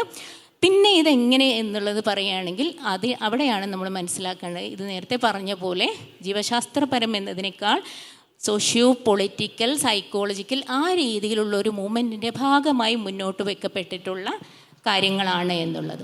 അതിൻ്റെ ഒരു എവിഡൻസ് പറയുകയാണെങ്കിൽ അതായത് അതുമായി ബന്ധപ്പെട്ട് നടന്ന ശാസ്ത്ര പരീക്ഷണങ്ങൾ അതിലൊന്ന് രണ്ടെണ്ണം മുന്നോട്ട് വെച്ചാൽ തന്നെ നമുക്കതിൻ്റെ ഇമ്പാക്റ്റ് മനസ്സിലാക്കാൻ സാധിക്കും. അതായത് ഈ ആസ് പെർ ബയോളജി പ്രശ്നമൊന്നും ഇല്ലെങ്കിൽ പോലും ഒരു വ്യക്തി വളർന്നു വരുന്നതിനനുസരിച്ച് അയാളുടെ ചുറ്റുപാടുകളാണ് അയാളെ ഒരു ബോയ് അല്ലെങ്കിൽ ഒരു ഗേൾ ആക്കി മാറ്റുന്നത് എന്നുള്ള തരത്തിലുള്ള തിയറിക്ക് അടിസ്ഥാനമായി മുന്നോട്ട് വയ്ക്കുന്നത് 1960-കളിൽ ജോൺ ഹോപ്കിൻസ് യൂണിവേഴ്സിറ്റിയിലെ ഡോക്ടർ ജോൺ മണിയുടെ നേതൃത്വത്തിൽ നടത്തപ്പെട്ട ഒരു പരീക്ഷണത്തിൻ്റെ ഫലമായിട്ടാണ്. അദ്ദേഹം ചെയ്തത് എന്താണെന്ന് വെച്ചാൽ 2 ഐഡൻറ്റിക്കൽ ട്വിൻസിന് 2 ബോയ്സ് ആയിരുന്നു. അതിലൊരു ബോയ്സിന് ഒരു സർജറിയുടെ ഫലമായി ആ കുട്ടിയുടെ ലൈംഗികാവയവം നഷ്ടപ്പെട്ടു. ഈ 2 പേരെയും അദ്ദേഹം ഏറ്റെടുക്കുകയും ഈ ലൈംഗികാവയവം നഷ്ടപ്പെട്ട കുട്ടിയെ മറ്റ് ചികിത്സാ രീതികളിലൂടെയും ഹോർമോൺ ട്രീറ്റ്മെൻറ്റുകളിലൂടെയൊക്കെ ഒരു പെൺകുട്ടി എന്നുള്ള നിലയ്ക്ക് ആക്കി തീർക്കുകയും അങ്ങനെ ഒരു പെൺകുട്ടിയായി ആ കുട്ടിയെ വളർത്തുകയും ചെയ്തു. എന്നിട്ട് ഈ 2 കുട്ടികൾക്കും 7 വയസ്സായപ്പോൾ അദ്ദേഹം പറഞ്ഞു, നോക്കൂ, ഒരേപോലുള്ള 2 പേര്, പക്ഷേ ഈ പുറമേയുള്ള സ്റ്റിമുലസ് കൊടുത്തുകൊണ്ട് ഒരാളെ പെൺകുട്ടിയായും ഒരാളെ ആൺകുട്ടിയായും മാറ്റാൻ സാധിച്ചു എന്നത്. ആ ഒരു പഠനം തന്നെയാണ് പലപ്പോഴും ഇപ്പോഴും അത്തരം ഒരു കൺസെപ്റ്റിൻ്റെ ബേസിക്കായി വർത്തിക്കുന്നത്. പക്ഷേ ആ പഠനത്തിൻ്റെ പിന്നീടുള്ള ആൾഗതികൾ നമ്മൾ പരിശോധിച്ചാൽ അറിയാം, ഈ കുട്ടി 14 വയസ്സിൽ തിരിച്ച് ആൺകുട്ടിയായി മാറുകയും പിന്നീട് ആ കുട്ടി ജീവിതത്തിൽ നിന്ന് സ്വയം ആത്മഹത്യ ചെയ്ത് പോവുകയും ചെയ്യുന്ന ഒരു ഘട്ടത്തിലേക്കൊക്കെയാണ് അത് എത്തിയത്. ഇപ്പോഴും നിങ്ങൾ ഡോക്ടർ ജോൺ മണി എന്ന് അടിച്ചു കൊടുത്താൽ നിങ്ങൾക്ക് ഗൂഗിൾ പറഞ്ഞു തരും കോൺട്രവേഴ്സിയൽ സയൻറ്റിസ്റ്റ് എന്നാണ് പറയുക. പക്ഷേ അദ്ദേഹത്തിൻ്റെ തിയറികളിലൂന്നിയാണ് പലപ്പോഴും ഇത്തരം ജെൻഡർ തിയറി മുന്നോട്ട് വന്നത് എന്നതാണ് അതിൻ്റെ യാഥാർത്ഥ്യം. അതുപോലെ തന്നെ ക്യൂർ തിയറിയുമായി ബന്ധപ്പെട്ട് നമ്മൾ പരിശോധിക്കുകയാണെങ്കിൽ ക്യൂർ തിയറി സംബന്ധിച്ചിടത്തോളം മെഡിക്കൽ സയൻസിന് 1973 മുൻപുണ്ടായിരുന്ന അവസ്ഥ, 73 ശേഷം ഉണ്ടായിരുന്ന അവസ്ഥ എന്ന രണ്ട് രീതിയിൽ നമ്മളത് മനസ്സിലാക്കണം. കാരണം up to 1973 American psychiatric association queer എന്നത് ഒരു മനോരോഗമായിട്ട് ഗണിക്കുകയും ആ അർത്ഥത്തിൽ ചികിത്സിച്ച് ഭേദമാക്കേണ്ട ഒരു അസുഖമാണ് എന്ന അർത്ഥത്തിൽ അതിനെ കാണുകയും ചെയ്തിരുന്നു. പക്ഷേ 1973 ശേഷം അത് ഒരു നോർമൽ വേരിയൻ്റാണ്, മനോരോഗമല്ല. ഇത്തരം ഹെറ്ററോസെക്ഷൽ തോന്നലുകൾ, അതല്ല ഹോമോസെക്ഷൽ തോന്നലുകൾ, അതല്ലെങ്കിൽ ക്യൂറായിട്ടുള്ള ഇത്തരം സെക്ഷൽ ഓറിയൻറ്റേഷൻ എന്നത് മനോരോഗമല്ല എന്ന് എഴുതപ്പെട്ടു. ആ എഴുത്തിന് പിന്നിലുണ്ടായത് സാധാരണ ഒരു അക്കാഡമിക്കൽ ഒരു ഡിസിഷൻ എടുക്കുമ്പോൾ പഠനങ്ങളും അക്കാഡമിക് പ്രബന്ധങ്ങളുമാണ് ഇത്തരം ഡിസിഷൻസിന് പിന്നിലുണ്ടാവാറുള്ളത്. പക്ഷേ ഇവിടെ 1973 സംഭവിച്ചത് പൊളിറ്റിക്കൽ പ്രഷറിൻ്റെ ഭാഗമായി വോട്ടെടുപ്പിലൂടെ വന്ന ഒരു ഡിസിഷനായിരുന്നു അത്. അതുകൊണ്ട് തന്നെ നമുക്ക് കൃത്യമായി പറയാൻ സാധിക്കും ബയോളജിക്കൽ ആൻഡ് സയൻറ്റിഫിക് പ്രോബ്ലം എന്നതിനേക്കാൾ അപ്പുറത്ത് ഇത് നിൽക്കുന്നത് പൊളിറ്റിക്കൽ ആൻഡ് സോഷ്യോളജിക്കൽ വേരുകളുള്ള ഒരു പ്രസ്ഥാനത്തിൻ്റെ കീഴിലാണ്. അതുകൊണ്ട് തന്നെ മെഡിക്കൽ സയൻസിന് ഇതിനോടുള്ള അപ്രോച്ചും ഈ രീതിയിലാണ് നൽകപ്പെടുന്നത്. നമ്മൾ ഇത്തരം കേസുകളെ ഏത് രീതിയിൽ സമീപിക്കണം എന്നതിനുള്ള ഗൈഡ് ലൈൻ സൃഷ്ടിക്കപ്പെടുന്നതും ഇത്തരം പൊളിറ്റിക്കൽ പ്രഷറുകളുടെ ഭാഗമായിട്ടാണ്. അതുകൊണ്ട് മെഡിക്കൽ സയൻസിന് സ്വതന്ത്രമായി തീരുമാനമെടുക്കാൻ പരിമിതികളുള്ളൊരു മേഖല കൂടിയാണിത്. നമ്മളുടെ അടുത്തേക്കൊരു കുട്ടി ഇത്തരം ഒരു പ്രോബ്ലമായി വന്നാൽ, നേരത്തെ നമ്മുടെ പ്രഭാഷകൻ സൂചിപ്പിച്ചതുപോലെ ഒരു അഫർമേറ്റീവ് തെറാപ്പി മാത്രമേ നമ്മുടെ മുമ്പിൽ ഇപ്പോൾ കൊടുക്കാൻ ഉള്ള ഒരു ഓപ്ഷനായി നിലവിലുള്ളൂ. അതിലപ്പുറത്തേക്ക് ആ കുട്ടിയുടെ ശരീരത്തിൻ്റെ ചോദനകൾക്കനുസരിച്ച് ആ കുട്ടിയുടെ മാനസികമായ കാര്യങ്ങളെ മാറ്റിയെടുക്കുക എന്നൊരു തെറാപ്പിക്ക് ഇപ്പോൾ നമുക്ക് നിയമപരമായി അനുവാദമില്ല. ഇത്തരത്തിൽ മാനസികമായ ഒരു തലത്തിനനുസരിച്ച് ശരീരത്തെ മാറ്റിയെടുക്കുമ്പോൾ വൈദ്യശാസ്ത്രപരമായി അത് അത്ര സുഖകരമായൊരു കണ്ടീഷനൊന്നുമല്ല. നിരവധി സർജറികളും ശരീരത്തോട് നിരന്തരം പടപൊരുത്തിക്കൊണ്ടിരിക്കാൻ വേണ്ട ഹോർമോണൽ ട്രീറ്റ്മെൻറ്റുകളുമായിട്ട് ജീവിച്ചുകൊണ്ടിരിക്കുന്ന ഒരു ജീവിതമായിരിക്കും തുടർന്നങ്ങോട്ടും ഇങ്ങനെയുള്ള വ്യക്തികൾക്ക് നമുക്ക് സമ്മാനിക്കാൻ സാധിക്കുന്നത്. അതുകൊണ്ട് നമ്മുടെ ഒരു ഇസ്ലാമിക് പേഴ്സ്പെക്റ്റീവിൽ നിന്ന് ചിന്തിക്കുകയാണെങ്കിൽ അവരുടെ ഒരു പ്രയാസങ്ങളും പ്രശ്നങ്ങളും നമ്മൾ മനസ്സിലാക്കിക്കൊണ്ട് തന്നെ അവർക്ക് നല്ല രീതിയിൽ പോസിറ്റീവായിട്ട് ജീവിക്കാൻ ആവശ്യമായ ആ രീതിയിലുള്ള ഗവേഷണങ്ങളും അത്തരത്തിലുള്ള അവസരങ്ങളും അവർക്ക് നൽകപ്പെടണം എന്നുകൂടിയാണ് ഈ ഒരു അവസരത്തിൽ പറയാനുള്ളത്. ഇത്രയും പറഞ്ഞുകൊണ്ട് ഞാൻ അവസാനിപ്പിക്കുന്നു. അസ്സലാമു അലൈക്കും. ആധുനിക ജെൻഡർ തിയറികളെ എങ്ങനെയാണ് മെഡിക്കൽ ഫീൽഡ് അതിനെ കാണുന്നത്? അതിലെന്താണ് അവരുടെ കാഴ്ചപ്പാട്? അതിലെ ട്രീറ്റ്മെൻറ്റുകൾ എന്താണ്? അല്ലെങ്കിൽ എങ്ങനെയാണ് ജെൻഡർ ഒരു മൈനോറിറ്റി വിഭാഗം എങ്ങനെയാണ്, അവരെന്താണ് എന്നുള്ളതിനെക്കുറിച്ച് നമുക്ക് വ്യക്തമായൊരു ധാരണയായിരിക്കുകയാണ്. ഇൻഷാ അല്ലാഹ് ഇതിൻ്റെ എല്ലാം ചരിത്രം നമ്മൾ കേട്ടു, അതിൻ്റെ വ്യവഹാര പശ്ചാത്തലങ്ങൾ നമ്മൾ കേട്ടു, അതുപോലെ തന്നെ അതിൻ്റെ തിയറികൾ നമ്മൾ കേട്ടു. ഇൻഷാ അല്ലാഹ് ഇനി അതിൻ്റെ ഒക്കെ അപ്പുറം ഒരു ഭാഗങ്ങൾ കൂടിയുണ്ട്. അതിനെക്കുറിച്ച് സംസാരിക്കുന്നതിന് വേണ്ടി ജമാഅത്തെ ഇസ്ലാമി സെക്രട്ടറി ടി മുഹമ്മദ് വേളം സാഹിബിനെ സ്വാഗതം ചെയ്യുന്നു. ബിസ്മില്ലാ അൽഹംദുലില്ലാ സ്വലാത്തു വസ്സലാമു അലാ റസൂലിഹിൽ അമീൻ വഅലാ ആലിഹി വസഹ്ബിഹി അജ്മഈൻ അമ്മാ ബഅദ്. അസ്സലാമു അലൈക്കും. ഒന്നാമത് പറയാനുള്ളത് ജെൻഡർ സെക്സ് എന്ന രണ്ട് വേർതിരിവ്, അങ്ങനെയുള്ളൊരു ഡിസ്റ്റിങ്ഷൻ ഒരു കെട്ടുകഥയാണ്. അങ്ങനെയില്ല. ഇക്കാര്യത്തിൽ മനുഷ്യനുള്ളത് സെക്സാണ്. സെക്സ് എന്ന കോളത്തിൽ നമ്മൾ എന്താ എഴുതാറുള്ളത്? മെയിൽ എന്ന് എഴുതും, ഫീമെയിൽ എന്ന് എഴുതും. ഇത് മാത്രമേ യാഥാർത്ഥ്യമായിട്ടുള്ളൂ. ബാക്കിയെല്ലാം ബുഹ്താനൻ കെട്ടിച്ചമച്ചുണ്ടാക്കിയതും പിന്നെ തൊള്ളവടായികളും വെറും വ്യവഹാരങ്ങളും മാത്രമാണ്. ഈ ജെൻഡർ എന്ന വാക്ക് അതിൻ്റെ യഥാർത്ഥത്തിൽ അർത്ഥം എന്താണ്? ജെൻഡർ എന്നത് കൈൻഡ് എന്ന് അറബിയിൽ, ഇംഗ്ലീഷിൽ പറയുന്ന നൗ എന്ന് അറബിയിൽ പറയുന്ന ഇനം എന്ന് മലയാളത്തിൽ പറയുന്ന അർത്ഥമേ അതിനുള്ളൂ. ലാറ്റിൻ വാക്കാണ്, ഫ്രഞ്ചിൽ നിന്നാണ് ഇംഗ്ലീഷ് വന്നത്. അപ്പോൾ തരം, ഇനം. നേരത്തെ അത് സെക്സ് എന്നതിൻ്റെ തന്നെ പര്യായമായിട്ട് ഉപയോഗിച്ചു. പിന്നീടാണ് നേരത്തെ ഇവിടെ അലി പി കാസിം പറഞ്ഞ ഈ സോഷ്യൽ കൺസ്ട്രക്ഷൻ തിയറി, പിന്നെ ജെൻഡർ ഫ്ലൂയിഡിറ്റി എന്ന് പറയുന്ന ജൂഡിത്ത് ബട്ട്ലറൊക്കെ മുന്നോട്ട് വെച്ച തിയറികളുടെയൊക്കെ അടിസ്ഥാനത്തിൽ ഇത് പിന്നെ സമൂഹം നിർമ്മിക്കുന്നതാണ്. ആണ് പെണ്ണ് എന്ന് പറയുന്നത് പ്രകൃതിപരമല്ല, അത് എന്താണ് സമൂഹം നിർമ്മിക്കുന്നതാണ് എന്നും, അത് കുറേ കൂടി മുന്നോട്ട് പോയിട്ട് സമൂഹം നിർമ്മിക്കുന്നതുമല്ല, അത് പിന്നെ ഓരോരുത്തർ ഓപ്റ്റ് ചെയ്യുന്നതാണ് എന്ന് മാത്രമല്ല, സമൂഹം നിർമ്മിക്കുന്നതാണ് എന്ന് പറഞ്ഞപ്പോഴും അവർ പറഞ്ഞിരുന്നു ബയോളജിക്കൽ സെക്സ് എന്ന് പറഞ്ഞൊരു സാധനം ഉണ്ട്, പക്ഷേ മനുഷ്യൻ്റെ ജെൻഡർ റോള്, ബിഹേവിയർ, ഇതൊക്കെയാണ് സാമൂഹിക നിർമ്മിതി. ബട്ട്ലറുടെ അടുത്തൊക്കെ എത്തിയപ്പോൾ എന്ത് സംഭവിച്ചു? അത് തന്നെ ഇല്ല. അലി കാസിം അത് വിശദീകരിച്ചു, നിങ്ങൾ ശ്രദ്ധിച്ചിട്ടുണ്ടാവും. അങ്ങനെ ബയോളജിക്കൽ തന്നെ ഇല്ല, ഇതെല്ലാം സാമൂഹിക നിർമ്മിതിയാണ്, എല്ലാം വ്യക്തിക്ക് ഒപ്റ്റ് ചെയ്യാവുന്നതാണ് എന്നിടത്തേക്ക് കാര്യങ്ങൾ എത്തി. ഇസ്ലാമിൻ്റെ കാഴ്ചപ്പാട് അങ്ങനെയല്ല, ഇത് സാമൂഹിക നിർമ്മിതിയല്ല.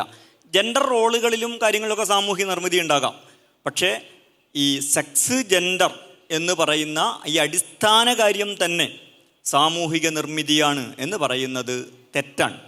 മറിച്ച് അത് പ്രകൃതി, അള്ളാഹു മനുഷ്യരെ ആണായും പെണ്ണായും സൃഷ്ടിച്ചതാണ്, പ്രകൃതിദത്തമായിട്ടുള്ള കാര്യമാണ് എന്നതാണ്.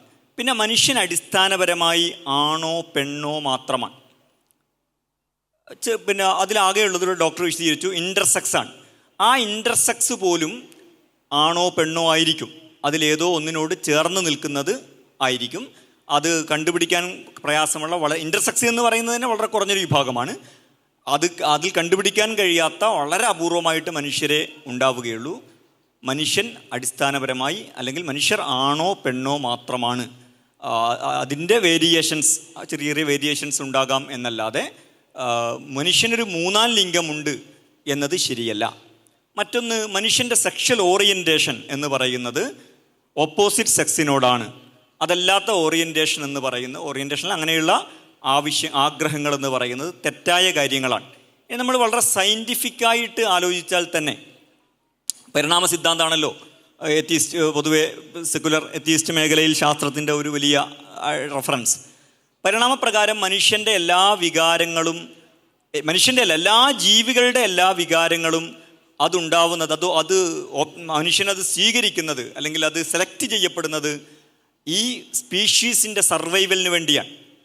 നമുക്ക് വേദന എന്ന് പറയുന്ന ഒരു അനുഭവമുണ്ട്. അതെന്തുകൊണ്ടാണ് സെലക്ട് ചെയ്യപ്പെട്ടത്? വേദന ഇല്ലെങ്കിൽ നമ്മുടെ ശരീരം നശിച്ചു പോകും അല്ലേ? നമ്മൾ രാവിലെ വീട്ടിൽ നിന്ന് പോന്നിട്ട് തിരിച്ച് വീട്ടിലെത്തുമ്പോഴും മൂക്ക് അവിടെ ബാക്കി ഉണ്ടാവുന്നത് എന്തുകൊണ്ടാണ്?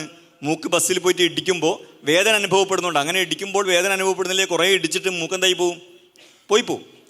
അപ്പോൾ ഇതേപോലെ ലൈംഗികത എന്ന് പറയുന്നത് ഓപ്റ്റ് ചെയ്യപ്പെട്ടത് ഈ സ്പീഷീസിൻ്റെ നിലനിൽപ്പിന് വേണ്ടിയാണ്. ഈ ആൺ പെൺ ഓപ്പോസിറ്റ് സെക്സിനോടുള്ള സെക്സ് അല്ലാത്ത മറ്റ് ലൈംഗികാഭിനിവേശങ്ങൾ അതിനുപകാരപ്പെടുന്നതല്ല. അത് വേറെ പലതരത്തിലുള്ള ശാരീരികവും മറ്റുമായ പ്രശ്നങ്ങൾ സൃഷ്ടിക്കുന്നതാണ്. അപ്പോൾ അടുത്ത ചോദ്യം ഉള്ളത്, ഇതൊക്കെ പ്രകൃതിപരമാണ്, ബയോളജിക്കലി ഡിറ്റർമിൻഡാണ്. പരസ്പര വിരുദ്ധമായ രണ്ട് വാദങ്ങൾ ഈ ജെൻഡർ പൊളിറ്റിക്സിൻ്റെ ആളുകൾ ഉന്നയിക്കുന്നുണ്ട്. ചിലപ്പോൾ അവർ പറയും ഈ ഗേ ജീനുണ്ട്, അപ്പോൾ അതുകൊണ്ട് അവർക്ക് അങ്ങനെയേ പറ്റുള്ളൂ. അപ്പോൾ അവർ ഉന്നയിക്കുന്ന വാദം എന്താ? ബയോളജിയാണ്. അപ്പോൾ ആണ് പ്രകൃതിപരമായി ഇങ്ങനെയാണ്, പെണ്ണ് പ്രകൃതിപരമായി ഇങ്ങനെയാണ്. അപ്പോൾ ഒരു അത് പറയാൻ പാടില്ല, അത് ബയോളജിക്കൽ ഡിറ്റർമിനിസമാണ്, അത് പറയാൻ പാടില്ല എന്ന് പറയും. ഇങ്ങനെ ഒരേ സമയം അവരുടെ ആവശ്യത്തിന് ശാസ്ത്രത്തിന് തന്നെ അടിസ്ഥാനമില്ലാത്ത കാര്യങ്ങളെ കൂട്ടുപിടിക്കുകയും ശാസ്ത്രം എന്ന വ്യാജേനെ, എന്നാൽ ശാസ്ത്രത്തിൻ്റെയും വസ്തുനിഷ്ഠതയുടെയും വളരെ കൃത്യതയുള്ള ആണ് പെണ്ണ് എന്ന് പറയുന്ന കൃത്യതയുള്ള കാര്യം വരുമ്പോൾ ശാസ്ത്രത്തെ നിഷേധിക്കുകയും ചെയ്യുന്ന ഇരട്ടത്താപ്പും കാപട്യവും ജെൻഡർ പൊളിറ്റിക്സിൽ നമുക്ക് കാണാൻ പറ്റും. ഇനി ട്രാൻസ്ജെൻഡറുകളുടെ കാര്യം വരുമ്പോൾ ഒരാൾക്ക് അങ്ങനെ തോന്നുന്നു അല്ലേ, അത് മാത്രമാണ് അതിൻ്റെ ബേസ്. ഒരാളുടെ ഒരു ശാരീരികാവസ്ഥയുമല്ല, മറിച്ച് ആണായ എനിക്ക് എന്ത് തോന്നുന്നു? പെണ്ണാണെന്ന് തോന്നുന്നു, പെണ്ണായ ഇവർക്ക് ആണാണെന്ന് തോന്നലാണ്. അപ്പോൾ നിങ്ങൾക്കിന്ന് നെറ്റിലടിച്ചു നോക്കിയാൽ ഈ regret.com ഇത് ഇങ്ങനെ മാറിയിട്ട് തിരിച്ചു വരുന്ന അങ്ങനെയുള്ള ഒരു വലിയ കമ്മ്യൂണിറ്റിയെ ലോകത്ത് കാണാൻ പറ്റും. അതേപോലെ ട്രാൻസ് വിമണാണ് എന്ന് പറഞ്ഞിട്ട് പെണ്ണുങ്ങളോടൊപ്പം ജയിലിലടക്കപ്പെട്ട ഡെമി മൈനറെ പോലുള്ള ആളുകൾ അമേരിക്കയിൽ സ്റ്റെപ്പ് ഫാദറിനെ കൊന്നിട്ട് ജയിലിൽ പോയി 30 വർഷം തടവ് ശിക്ഷയ്ക്ക് വിധിക്കപ്പെട്ടു. അദ്ദേഹം ക്ലെയിം ചെയ്തു ഞാൻ ട്രാൻസ് വിമണാണ്, അങ്ങനെ സ്ത്രീകളോടൊപ്പം ജയിലിലടക്കപ്പെട്ടു. അപ്പോൾ അയാൾ വഴി ഒന്നിലധികം സ്ത്രീകൾ ഗർഭിണികളായി. ഇതൊക്കെ നമ്മൾ ഈ ആക്ടിവിസ്റ്റുകളോട് പറഞ്ഞാൽ അവർ പറയും ഇവർ ശരിക്കുള്ള ട്രാൻസ്ജെൻഡർ അല്ല. ഈ റിഗ്രറ്റായ ആളുകളും ഞങ്ങൾ പശ്ചാത്തപിച്ച് തിരിച്ചു വരണമെന്ന് ആഗ്രഹിക്കുന്നവരോ ഇങ്ങനെ ഗർഭിണികളാക്കിയവരോ ഒന്നും ശരിക്കുള്ള ട്രാൻസ്ജെൻഡർ അല്ല. ഇപ്പോൾ ഇതെങ്ങനെയാണ് തീരുമാനിക്കുക? ശരിക്കുള്ള ട്രാൻസ്ജെൻഡർ ഏതാണ്, ശരിക്കുള്ളതല്ലാത്തത് എന്ന് നിശ്ചയിക്കാൻ ഒരു മാനദണ്ഡവുമില്ല. കാരണം ഇത് തോന്നലാണ്. എനിക്ക് തോന്നുന്നൊരു കാര്യം തോന്നുന്നില്ല നിങ്ങൾക്ക് പറയാൻ പറ്റുമോ? കാരണം അതിൻ്റെ ഏക ബേസ് തോന്നലാണ്. അതിന് വസ്തുനിഷ്ഠമോ ശാസ്ത്രീയമോ ആയ ഒരു ബേസുമില്ല എന്നതാണ് ഇതിൻ്റെ പ്രശ്നം. ഇതിൻ്റെ ഒരു അടിസ്ഥാന പ്രശ്നം എന്താണെന്ന് ചോദിച്ചാൽ, മനുഷ്യൻ്റെ ഒരു പ്രകൃതിയുണ്ട് അല്ലേ? ആ പ്രകൃതിയെ നമുക്ക് എത്ര മാറ്റാൻ പറ്റും? ആ പ്രകൃതിയെ അടിമുടി മാറ്റാം. ഇതൊക്കെ സോഷ്യൽ കൺസ്ട്രക്റ്റാണ്, ഇതൊക്കെ വ്യക്തിയുടെ തെരഞ്ഞെടുപ്പാണ് എന്ന് പറഞ്ഞ് അങ്ങനെ മാറ്റാൻ പറ്റുമോ? അങ്ങനെ മാറ്റാൻ പറ്റുമെന്ന് സിദ്ധാന്തിച്ച് ലോകത്ത് നടത്തിയതാണ് ആധുനിക വികസനം അല്ലേ? നമ്മൾ പ്രകൃതിയെ പരിഗണിക്കേണ്ടതില്ല, മനുഷ്യ പ്രകൃതിയല്ല, അല്ലാത്ത മനുഷ്യന് പുറത്തുള്ള പ്രകൃതി, അതിനെ പരിഗണിക്കേണ്ടതില്ല. നമുക്ക് എങ്ങനെയും വികസന പ്രവർത്തനം നടത്താം. മനുഷ്യൻ്റെ അഭിലാഷങ്ങൾ അത് സാക്ഷാത്കരിച്ചാൽ മതി, ആവശ്യങ്ങൾ നിറവേറ്റിയാൽ മതി. എന്താ സംഭവിച്ചത്? എന്ത് സംഭവിച്ചു അല്ലേ? ഈ ജെൻഡർ പഠിപ്പിക്കുന്ന സ്കൂളിൽ തന്നെ ജെൻഡറിൻ്റെ ക്യാമ്പ് നടത്തുന്ന NSSകാർ തന്നെ നടത്തുന്ന വേറൊരു പരിപാടിയാണെന്ത്? ക്ലൈമറ്റ് ചേഞ്ചിനെതിരായ ഒരു പലതരത്തിലുള്ള ക്യാമ്പയിനുകൾ, വർക്ക്ഷോപ്പുകൾ എല്ലാ ജൂൺ 5 നമ്മൾ ആചരിച്ചുകൊണ്ടിരിക്കുന്നു. ലോകത്ത് ഉച്ചകോടികൾ നടന്നുകൊണ്ടിരിക്കുന്നു. എന്താ പ്രശ്നം? പ്രകൃതിയെ മനുഷ്യന് മാറ്റാൻ പറ്റും എന്ന് സിദ്ധാന്തിച്ചതിൻ്റെ ഫലമാണ്. ലോകം അതിൽ തിരിച്ചു പോവുകയാണ്. പക്ഷെ അപ്പോഴും ശരീരത്തിൻ്റെ കാര്യത്തിൽ പ്രകൃതി ബാധകമല്ല എന്ന് സിദ്ധാന്തിക്കുകയാണ്. ഇതിന് കനത്ത വില നൽകേണ്ടി വന്നതുപോലെ തന്നെ മറ്റേതിനും എന്ത് ചെയ്യേണ്ടി വരും? കനത്ത വില നൽകേണ്ടി വരും. മറ്റൊരു കാര്യം, ഈ സിദ്ധാന്തങ്ങളൊന്നും യഥാർത്ഥത്തിൽ സ്ത്രീക്ക് അനുകൂലമായതോ ഇനി ട്രാൻസ്ജെൻഡറുകളെന്ന് പറയപ്പെടുന്ന ആ മാനസികാവസ്ഥയുള്ളവർക്ക് അനുകൂലമായതോ അല്ല. ഫെമിനിസം ഉൾപ്പെടെ ലോകത്തെപ്പോഴും ഇസ്ലാം അല്ലാത്ത ഏത് ദർശനത്തിൽ നമുക്ക് കാണാൻ പറ്റുന്നത്, അവർ വളരെ മർദ്ദിതരുടെ പക്ഷലെ പൊതു എന്നൊക്കെ പറയും. പക്ഷെ അത് ആരുടെ താല്പര്യമായിരിക്കും?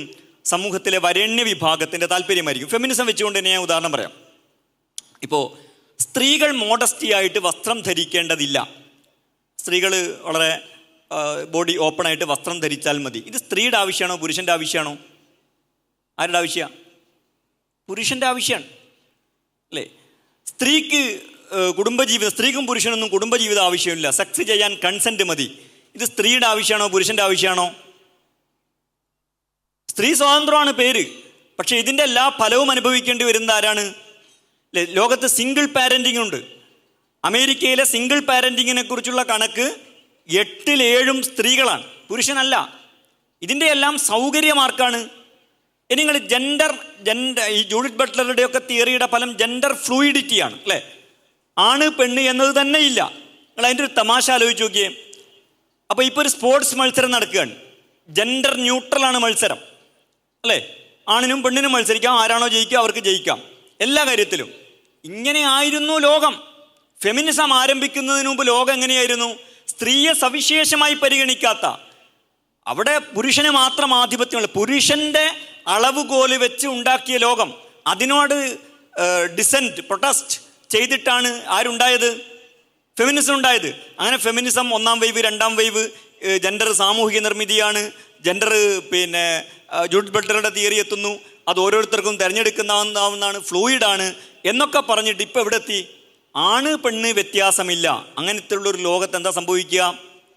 ലോകത്തിപ്പോൾ സ്പോർട്സിൽ ജെൻഡർ ന്യൂട്രാലിറ്റി നടപ്പിലാക്കുന്നു, അല്ലെങ്കിൽ ട്രാൻസ് വിമണിന് മത്സരിക്കാം അല്ലേ? ആണ് സ്വയം അവകാശപ്പെട്ടാൽ മതി ഞാൻ പെണ്ണാണെന്ന്. അവരെല്ലാ പുരുഷൻ്റെ റെക്കോർഡുകളും ഭേദിക്കുന്നു അല്ലേ? അപ്പോൾ ഫെമിനിസം തുടങ്ങിയതിന് മുമ്പുള്ള സ്ഥലത്തേക്ക് തിരിച്ചെത്തുകയാണ്. കാരണം ആണ് പെണ്ണ് വ്യത്യാസമില്ല. അങ്ങനെ വ്യത്യാസമില്ലാതിരുന്ന, സ്ത്രീക്ക് സവിശേഷമായ ഒരു പരിരക്ഷയും ഇല്ലാതിരുന്ന ലോകത്ത് പരിരക്ഷ വേണമെന്ന് പറഞ്ഞുകൊണ്ട് ആരംഭിച്ച ഫെമിനിസം ആ പരിരക്ഷ വേണ്ടതില്ല എന്നിടത്തേക്ക് തിരിച്ചെത്തുന്നു. ഇവിടെയാണ് ഇസ്ലാം വ്യത്യാസപ്പെടുന്നത്. ഇസ്ലാം പറയുന്നത് ജെൻഡർ ഈക്വാലിറ്റി അല്ല ആവശ്യം, ജെൻഡർ ജസ്റ്റിസ് ആണ്. ഈക്വാലിറ്റി വേണം. എവിടെ? ഈക്വാലിറ്റി ജസ്റ്റിസ് ഉണ്ടാക്കുമെങ്കിൽ ഈക്വാലിറ്റിയാണ് നടപ്പിലാക്കേണ്ടത്. ഈക്വാലിറ്റി ഇൻജസ്റ്റിസ് ഉണ്ടാക്കുമെങ്കിൽ ഈക്വാലിറ്റി നടപ്പിലാക്കരുത്. കാരണം ഈക്വാലിറ്റിയേക്കാൾ പ്രധാനം എന്താണ്? ജസ്റ്റിസ് ആണ്. പ്രവാചകന്റെ അടുത്ത് ആൺകുട്ടിയെയും പെൺകുട്ടിയെയും കൊണ്ടുവന്ന് ഒരു സഹാബി വന്നു. പെൺകുട്ടിയെ നിലത്തിരുത്തി, ആൺകുട്ടിയെ മുകളിലിരുത്തി. റസൂല് പറഞ്ഞു, തെറ്റ്, ഞാൻ നാളെ മാഷറയിൽ ഒരു അനീതിക്ക് സാക്ഷ്യം പറയാൻ എനിക്കാവില്ല, പെൺകുട്ടിയെയും ഇവിടെ കയറ്റിയിരുത്ത്. അവിടെ സമത്വമാണ് ആവശ്യം. എന്നാൽ നിങ്ങൾ ആലോചിച്ച് നോക്കിയേ, ഇവിടെ ഒരു മതിലുണ്ട്, ആ മതിലിൻ്റെ പുറത്തൊരു കാഴ്ചയുണ്ട്. ആണുങ്ങളും പെണ്ണുങ്ങളും ഒരേ നിരപ്പിൽ നിന്നിട്ടൊരു കാഴ്ച കാണുന്നു. പെണ്ണുങ്ങൾ കാണുന്നില്ല, ആണുങ്ങൾ കാണുന്നു. അവിടെ എന്താ ചെയ്യേണ്ടത്? സമത്വമാണോ നടപ്പിലാക്കേണ്ടത്? അല്ല, അവിടെ സ്ത്രീകൾക്ക് ഒരു ഉയരം ഇട്ട് കൊടുക്കണം. കാരണം അവിടെ സമത്വമല്ല ആവശ്യം. എന്താണ് ആവശ്യം? ഒരു സവിശേഷ പരിഗണനയാണ് ആവശ്യം. അപ്പോഴേ നീതി ഉണ്ടാവുകയുള്ളൂ. അപ്പോൾ ഈ സമത്വവാദം എന്ന് പറയുന്നത് ഉദ്ദേശിച്ചാലും ഇല്ലെങ്കിലും പുരുഷന് ഗുണം കിട്ടുന്നതും സ്ത്രീക്ക് ഗുണം കിട്ടാത്തതും എന്നല്ല, പുരുഷന് സ്ത്രീയെ ചൂഷണം ചെയ്യാൻ സൗകര്യം ലഭിക്കുന്നതുമായ ഒരു വാദമാണ്. ഒറ്റ കാര്യം കൂടി പറഞ്ഞ് അവസാനിപ്പിക്കാം. ട്രാൻസ്ജെൻഡർ, അത് അങ്ങനെ ഒരു മാനസികാവസ്ഥ ചിലർക്കുണ്ട്. ഒരു ട്രെൻഡിൻ്റെ ഭാഗമായിട്ട് ഇത് സ്വീകരിക്കുന്നവരുണ്ട്. സ്ത്രീകളെ ചൂഷണം ചെയ്യാൻ വേണ്ടി പുരുഷന്മാർ ഈ സാധ്യതയെ ഉപയോഗിക്കുന്നുണ്ട്. ഇനി അത് ശരിക്കുള്ളത് തന്നെയാണെന്ന് വെക്കുക. അതിന് ജെൻഡർ പൊളിറ്റിക്സ് പറയുന്ന പരിഹാരം എന്താ? ഓപ്പറേഷൻ ചെയ്യുക. ഓപ്പറേഷനിലൂടെ ഒരിക്കലും അവർക്ക് ശാരീരികമായ കംഫർട്ട്നെസ് ലഭിക്കുകയില്ല. അതിന് കാരണമുണ്ട്. മനുഷ്യൻ്റെ ശരീരത്തിലെ അവർ ആണാണോ പെണ്ണാണോ എന്ന് നിശ്ചയിക്കുന്നത് പ്രൈമറി, സെക്കൻഡറി സെക്ഷൽ ഓർഗണുകൾ മാത്രമല്ല, നമ്മുടെ ക്രോമസോമുകളിലെല്ലാം അത് മുദ്രിതമാണ്. അപ്പോൾ ഇത് മാറ്റിയിട്ട് മാത്രം ആണ് പെണ്ണും പെണ്ണും ആണോ ആവില്ല. അങ്ങനെയുള്ള ഒരു ട്രാൻസ് വിമൺ റീപ്രൊഡക്ഷൻ നടത്തൂല. അങ്ങനെയുള്ളൊരു ട്രാൻസ്മെൻ പ്രസവിക്കുകയില്ല എന്ന് മാത്രമല്ല, അവരുടെ ശാരീരികമായ ഫംഗ്ഷനുകൾ, ഈവൻ വളരെ പ്രൈമറിയായ മൂത്രമൊഴിക്കുക എന്നതുപോലും പ്രയാസകരമായി തീരും. മറുഭാഗത്ത് ഇസ്ലാം പറയുന്നത് എന്താണ്? അതിനെ മാറ്റാൻ അവരെ യഥാർത്ഥ ശാരീരിക അവസ്ഥയിലേക്ക്, മാനസിക അവസ്ഥയെ അടിസ്ഥാനമായി പരിഗണിച്ച് അതിനനുസരിച്ച് ശരീരത്തെ മാറ്റുന്നതിന് പകരം ശാരീരിക അവസ്ഥയെ അടിസ്ഥാനമായി പരിഗണിച്ച് അതിനനുസൃതമായി മാനസികാവസ്ഥയെ മാറ്റാൻ ശ്രമിക്കുകയാണ് ചെയ്യേണ്ടത്. അതിന് എന്തെങ്കിലും സപ്പോർട്ട്, ഹോർമോൺ ചികിത്സയോ എന്ത് സപ്പോർട്ടും കൊടുക്കാൻ പറ്റുമെങ്കിൽ കൊടുക്കുക, തിരിച്ച് ചെയ്യരുത്. ഒറ്റ കാര്യം കൂടി പറഞ്ഞ് അവസാനിപ്പിക്കാൻ. സൂറത്തുൻ നിസായിലെ 119 ആയത്തിൽ അള്ളാഹു ഇതിനെക്കുറിച്ച് പറയുന്നുണ്ട്. പിശാച് മനുഷ്യനെ വഴിപിഴപ്പിക്കും, പിശാച് മനുഷ്യൻ്റെ വ്യക്തമായ ശത്രുവാണ് എന്ന് പറഞ്ഞിട്ട് അള്ളാഹു പറയുകയാണ്. പിശാച് പറഞ്ഞു, ഞാൻ മനുഷ്യരെ വഴിപിഴപ്പിക്കും, അവരെ വ്യാമോഹിപ്പിക്കും. വല ഉമന്നി വ്യാമോഹിപ്പിക്കും, വല ആമുറന്നഹും അവരോട് ഞാൻ കൽപ്പിക്കും. എന്തിന്? ലിയുഗയ്യിറന്ന ഖൽഖല്ല, അള്ളാഹുവിൻ്റെ സൃഷ്ടിഘടനയെ മാറ്റം വരുത്താൻ. അങ്ങനെ മാറ്റം വരുത്താൻ പറ്റും എന്നവരെ വ്യാമോഹിപ്പിക്കും. എന്നിട്ടത് ചെയ്യാൻ അവരോട് കൽപ്പിക്കും. ഇത് പിശാച് മനുഷ്യനോട് ചെയ്യുന്ന പ്രതികാരമാണ്. മഹാസിദ്ധാന്തങ്ങളുടെ പേരിൽ അതിൻ്റെ ആടയാഭരണങ്ങൾ, വേഷഭൂഷാദികൾ ധരിച്ചുകൊണ്ട് മനുഷ്യനോട് പിശാചിനുള്ള പ്രതികാരം തീർക്കുകയാണ് യഥാർത്ഥത്തിൽ ചെയ്യുന്നത്. അങ്ങനെ മനുഷ്യനെ മാറ്റാൻ കഴിയില്ല. അങ്ങനെ മാറ്റുന്നത് മനുഷ്യന് വ്യക്തി എന്ന നിലക്കോ ഒരു സ്പീഷീസ്, ഒരു സമൂഹം എന്ന നിലക്കോ ഗുണം ചെയ്യുന്നതല്ലെന്ന് മാത്രമല്ല പലതരത്തിലുള്ള പ്രശ്നങ്ങൾ സൃഷ്ടിക്കുന്നതാണ് എന്നുകൂടി നമ്മൾ മനസ്സിലാക്കുക. അസ്സലാമു അലൈക്കും.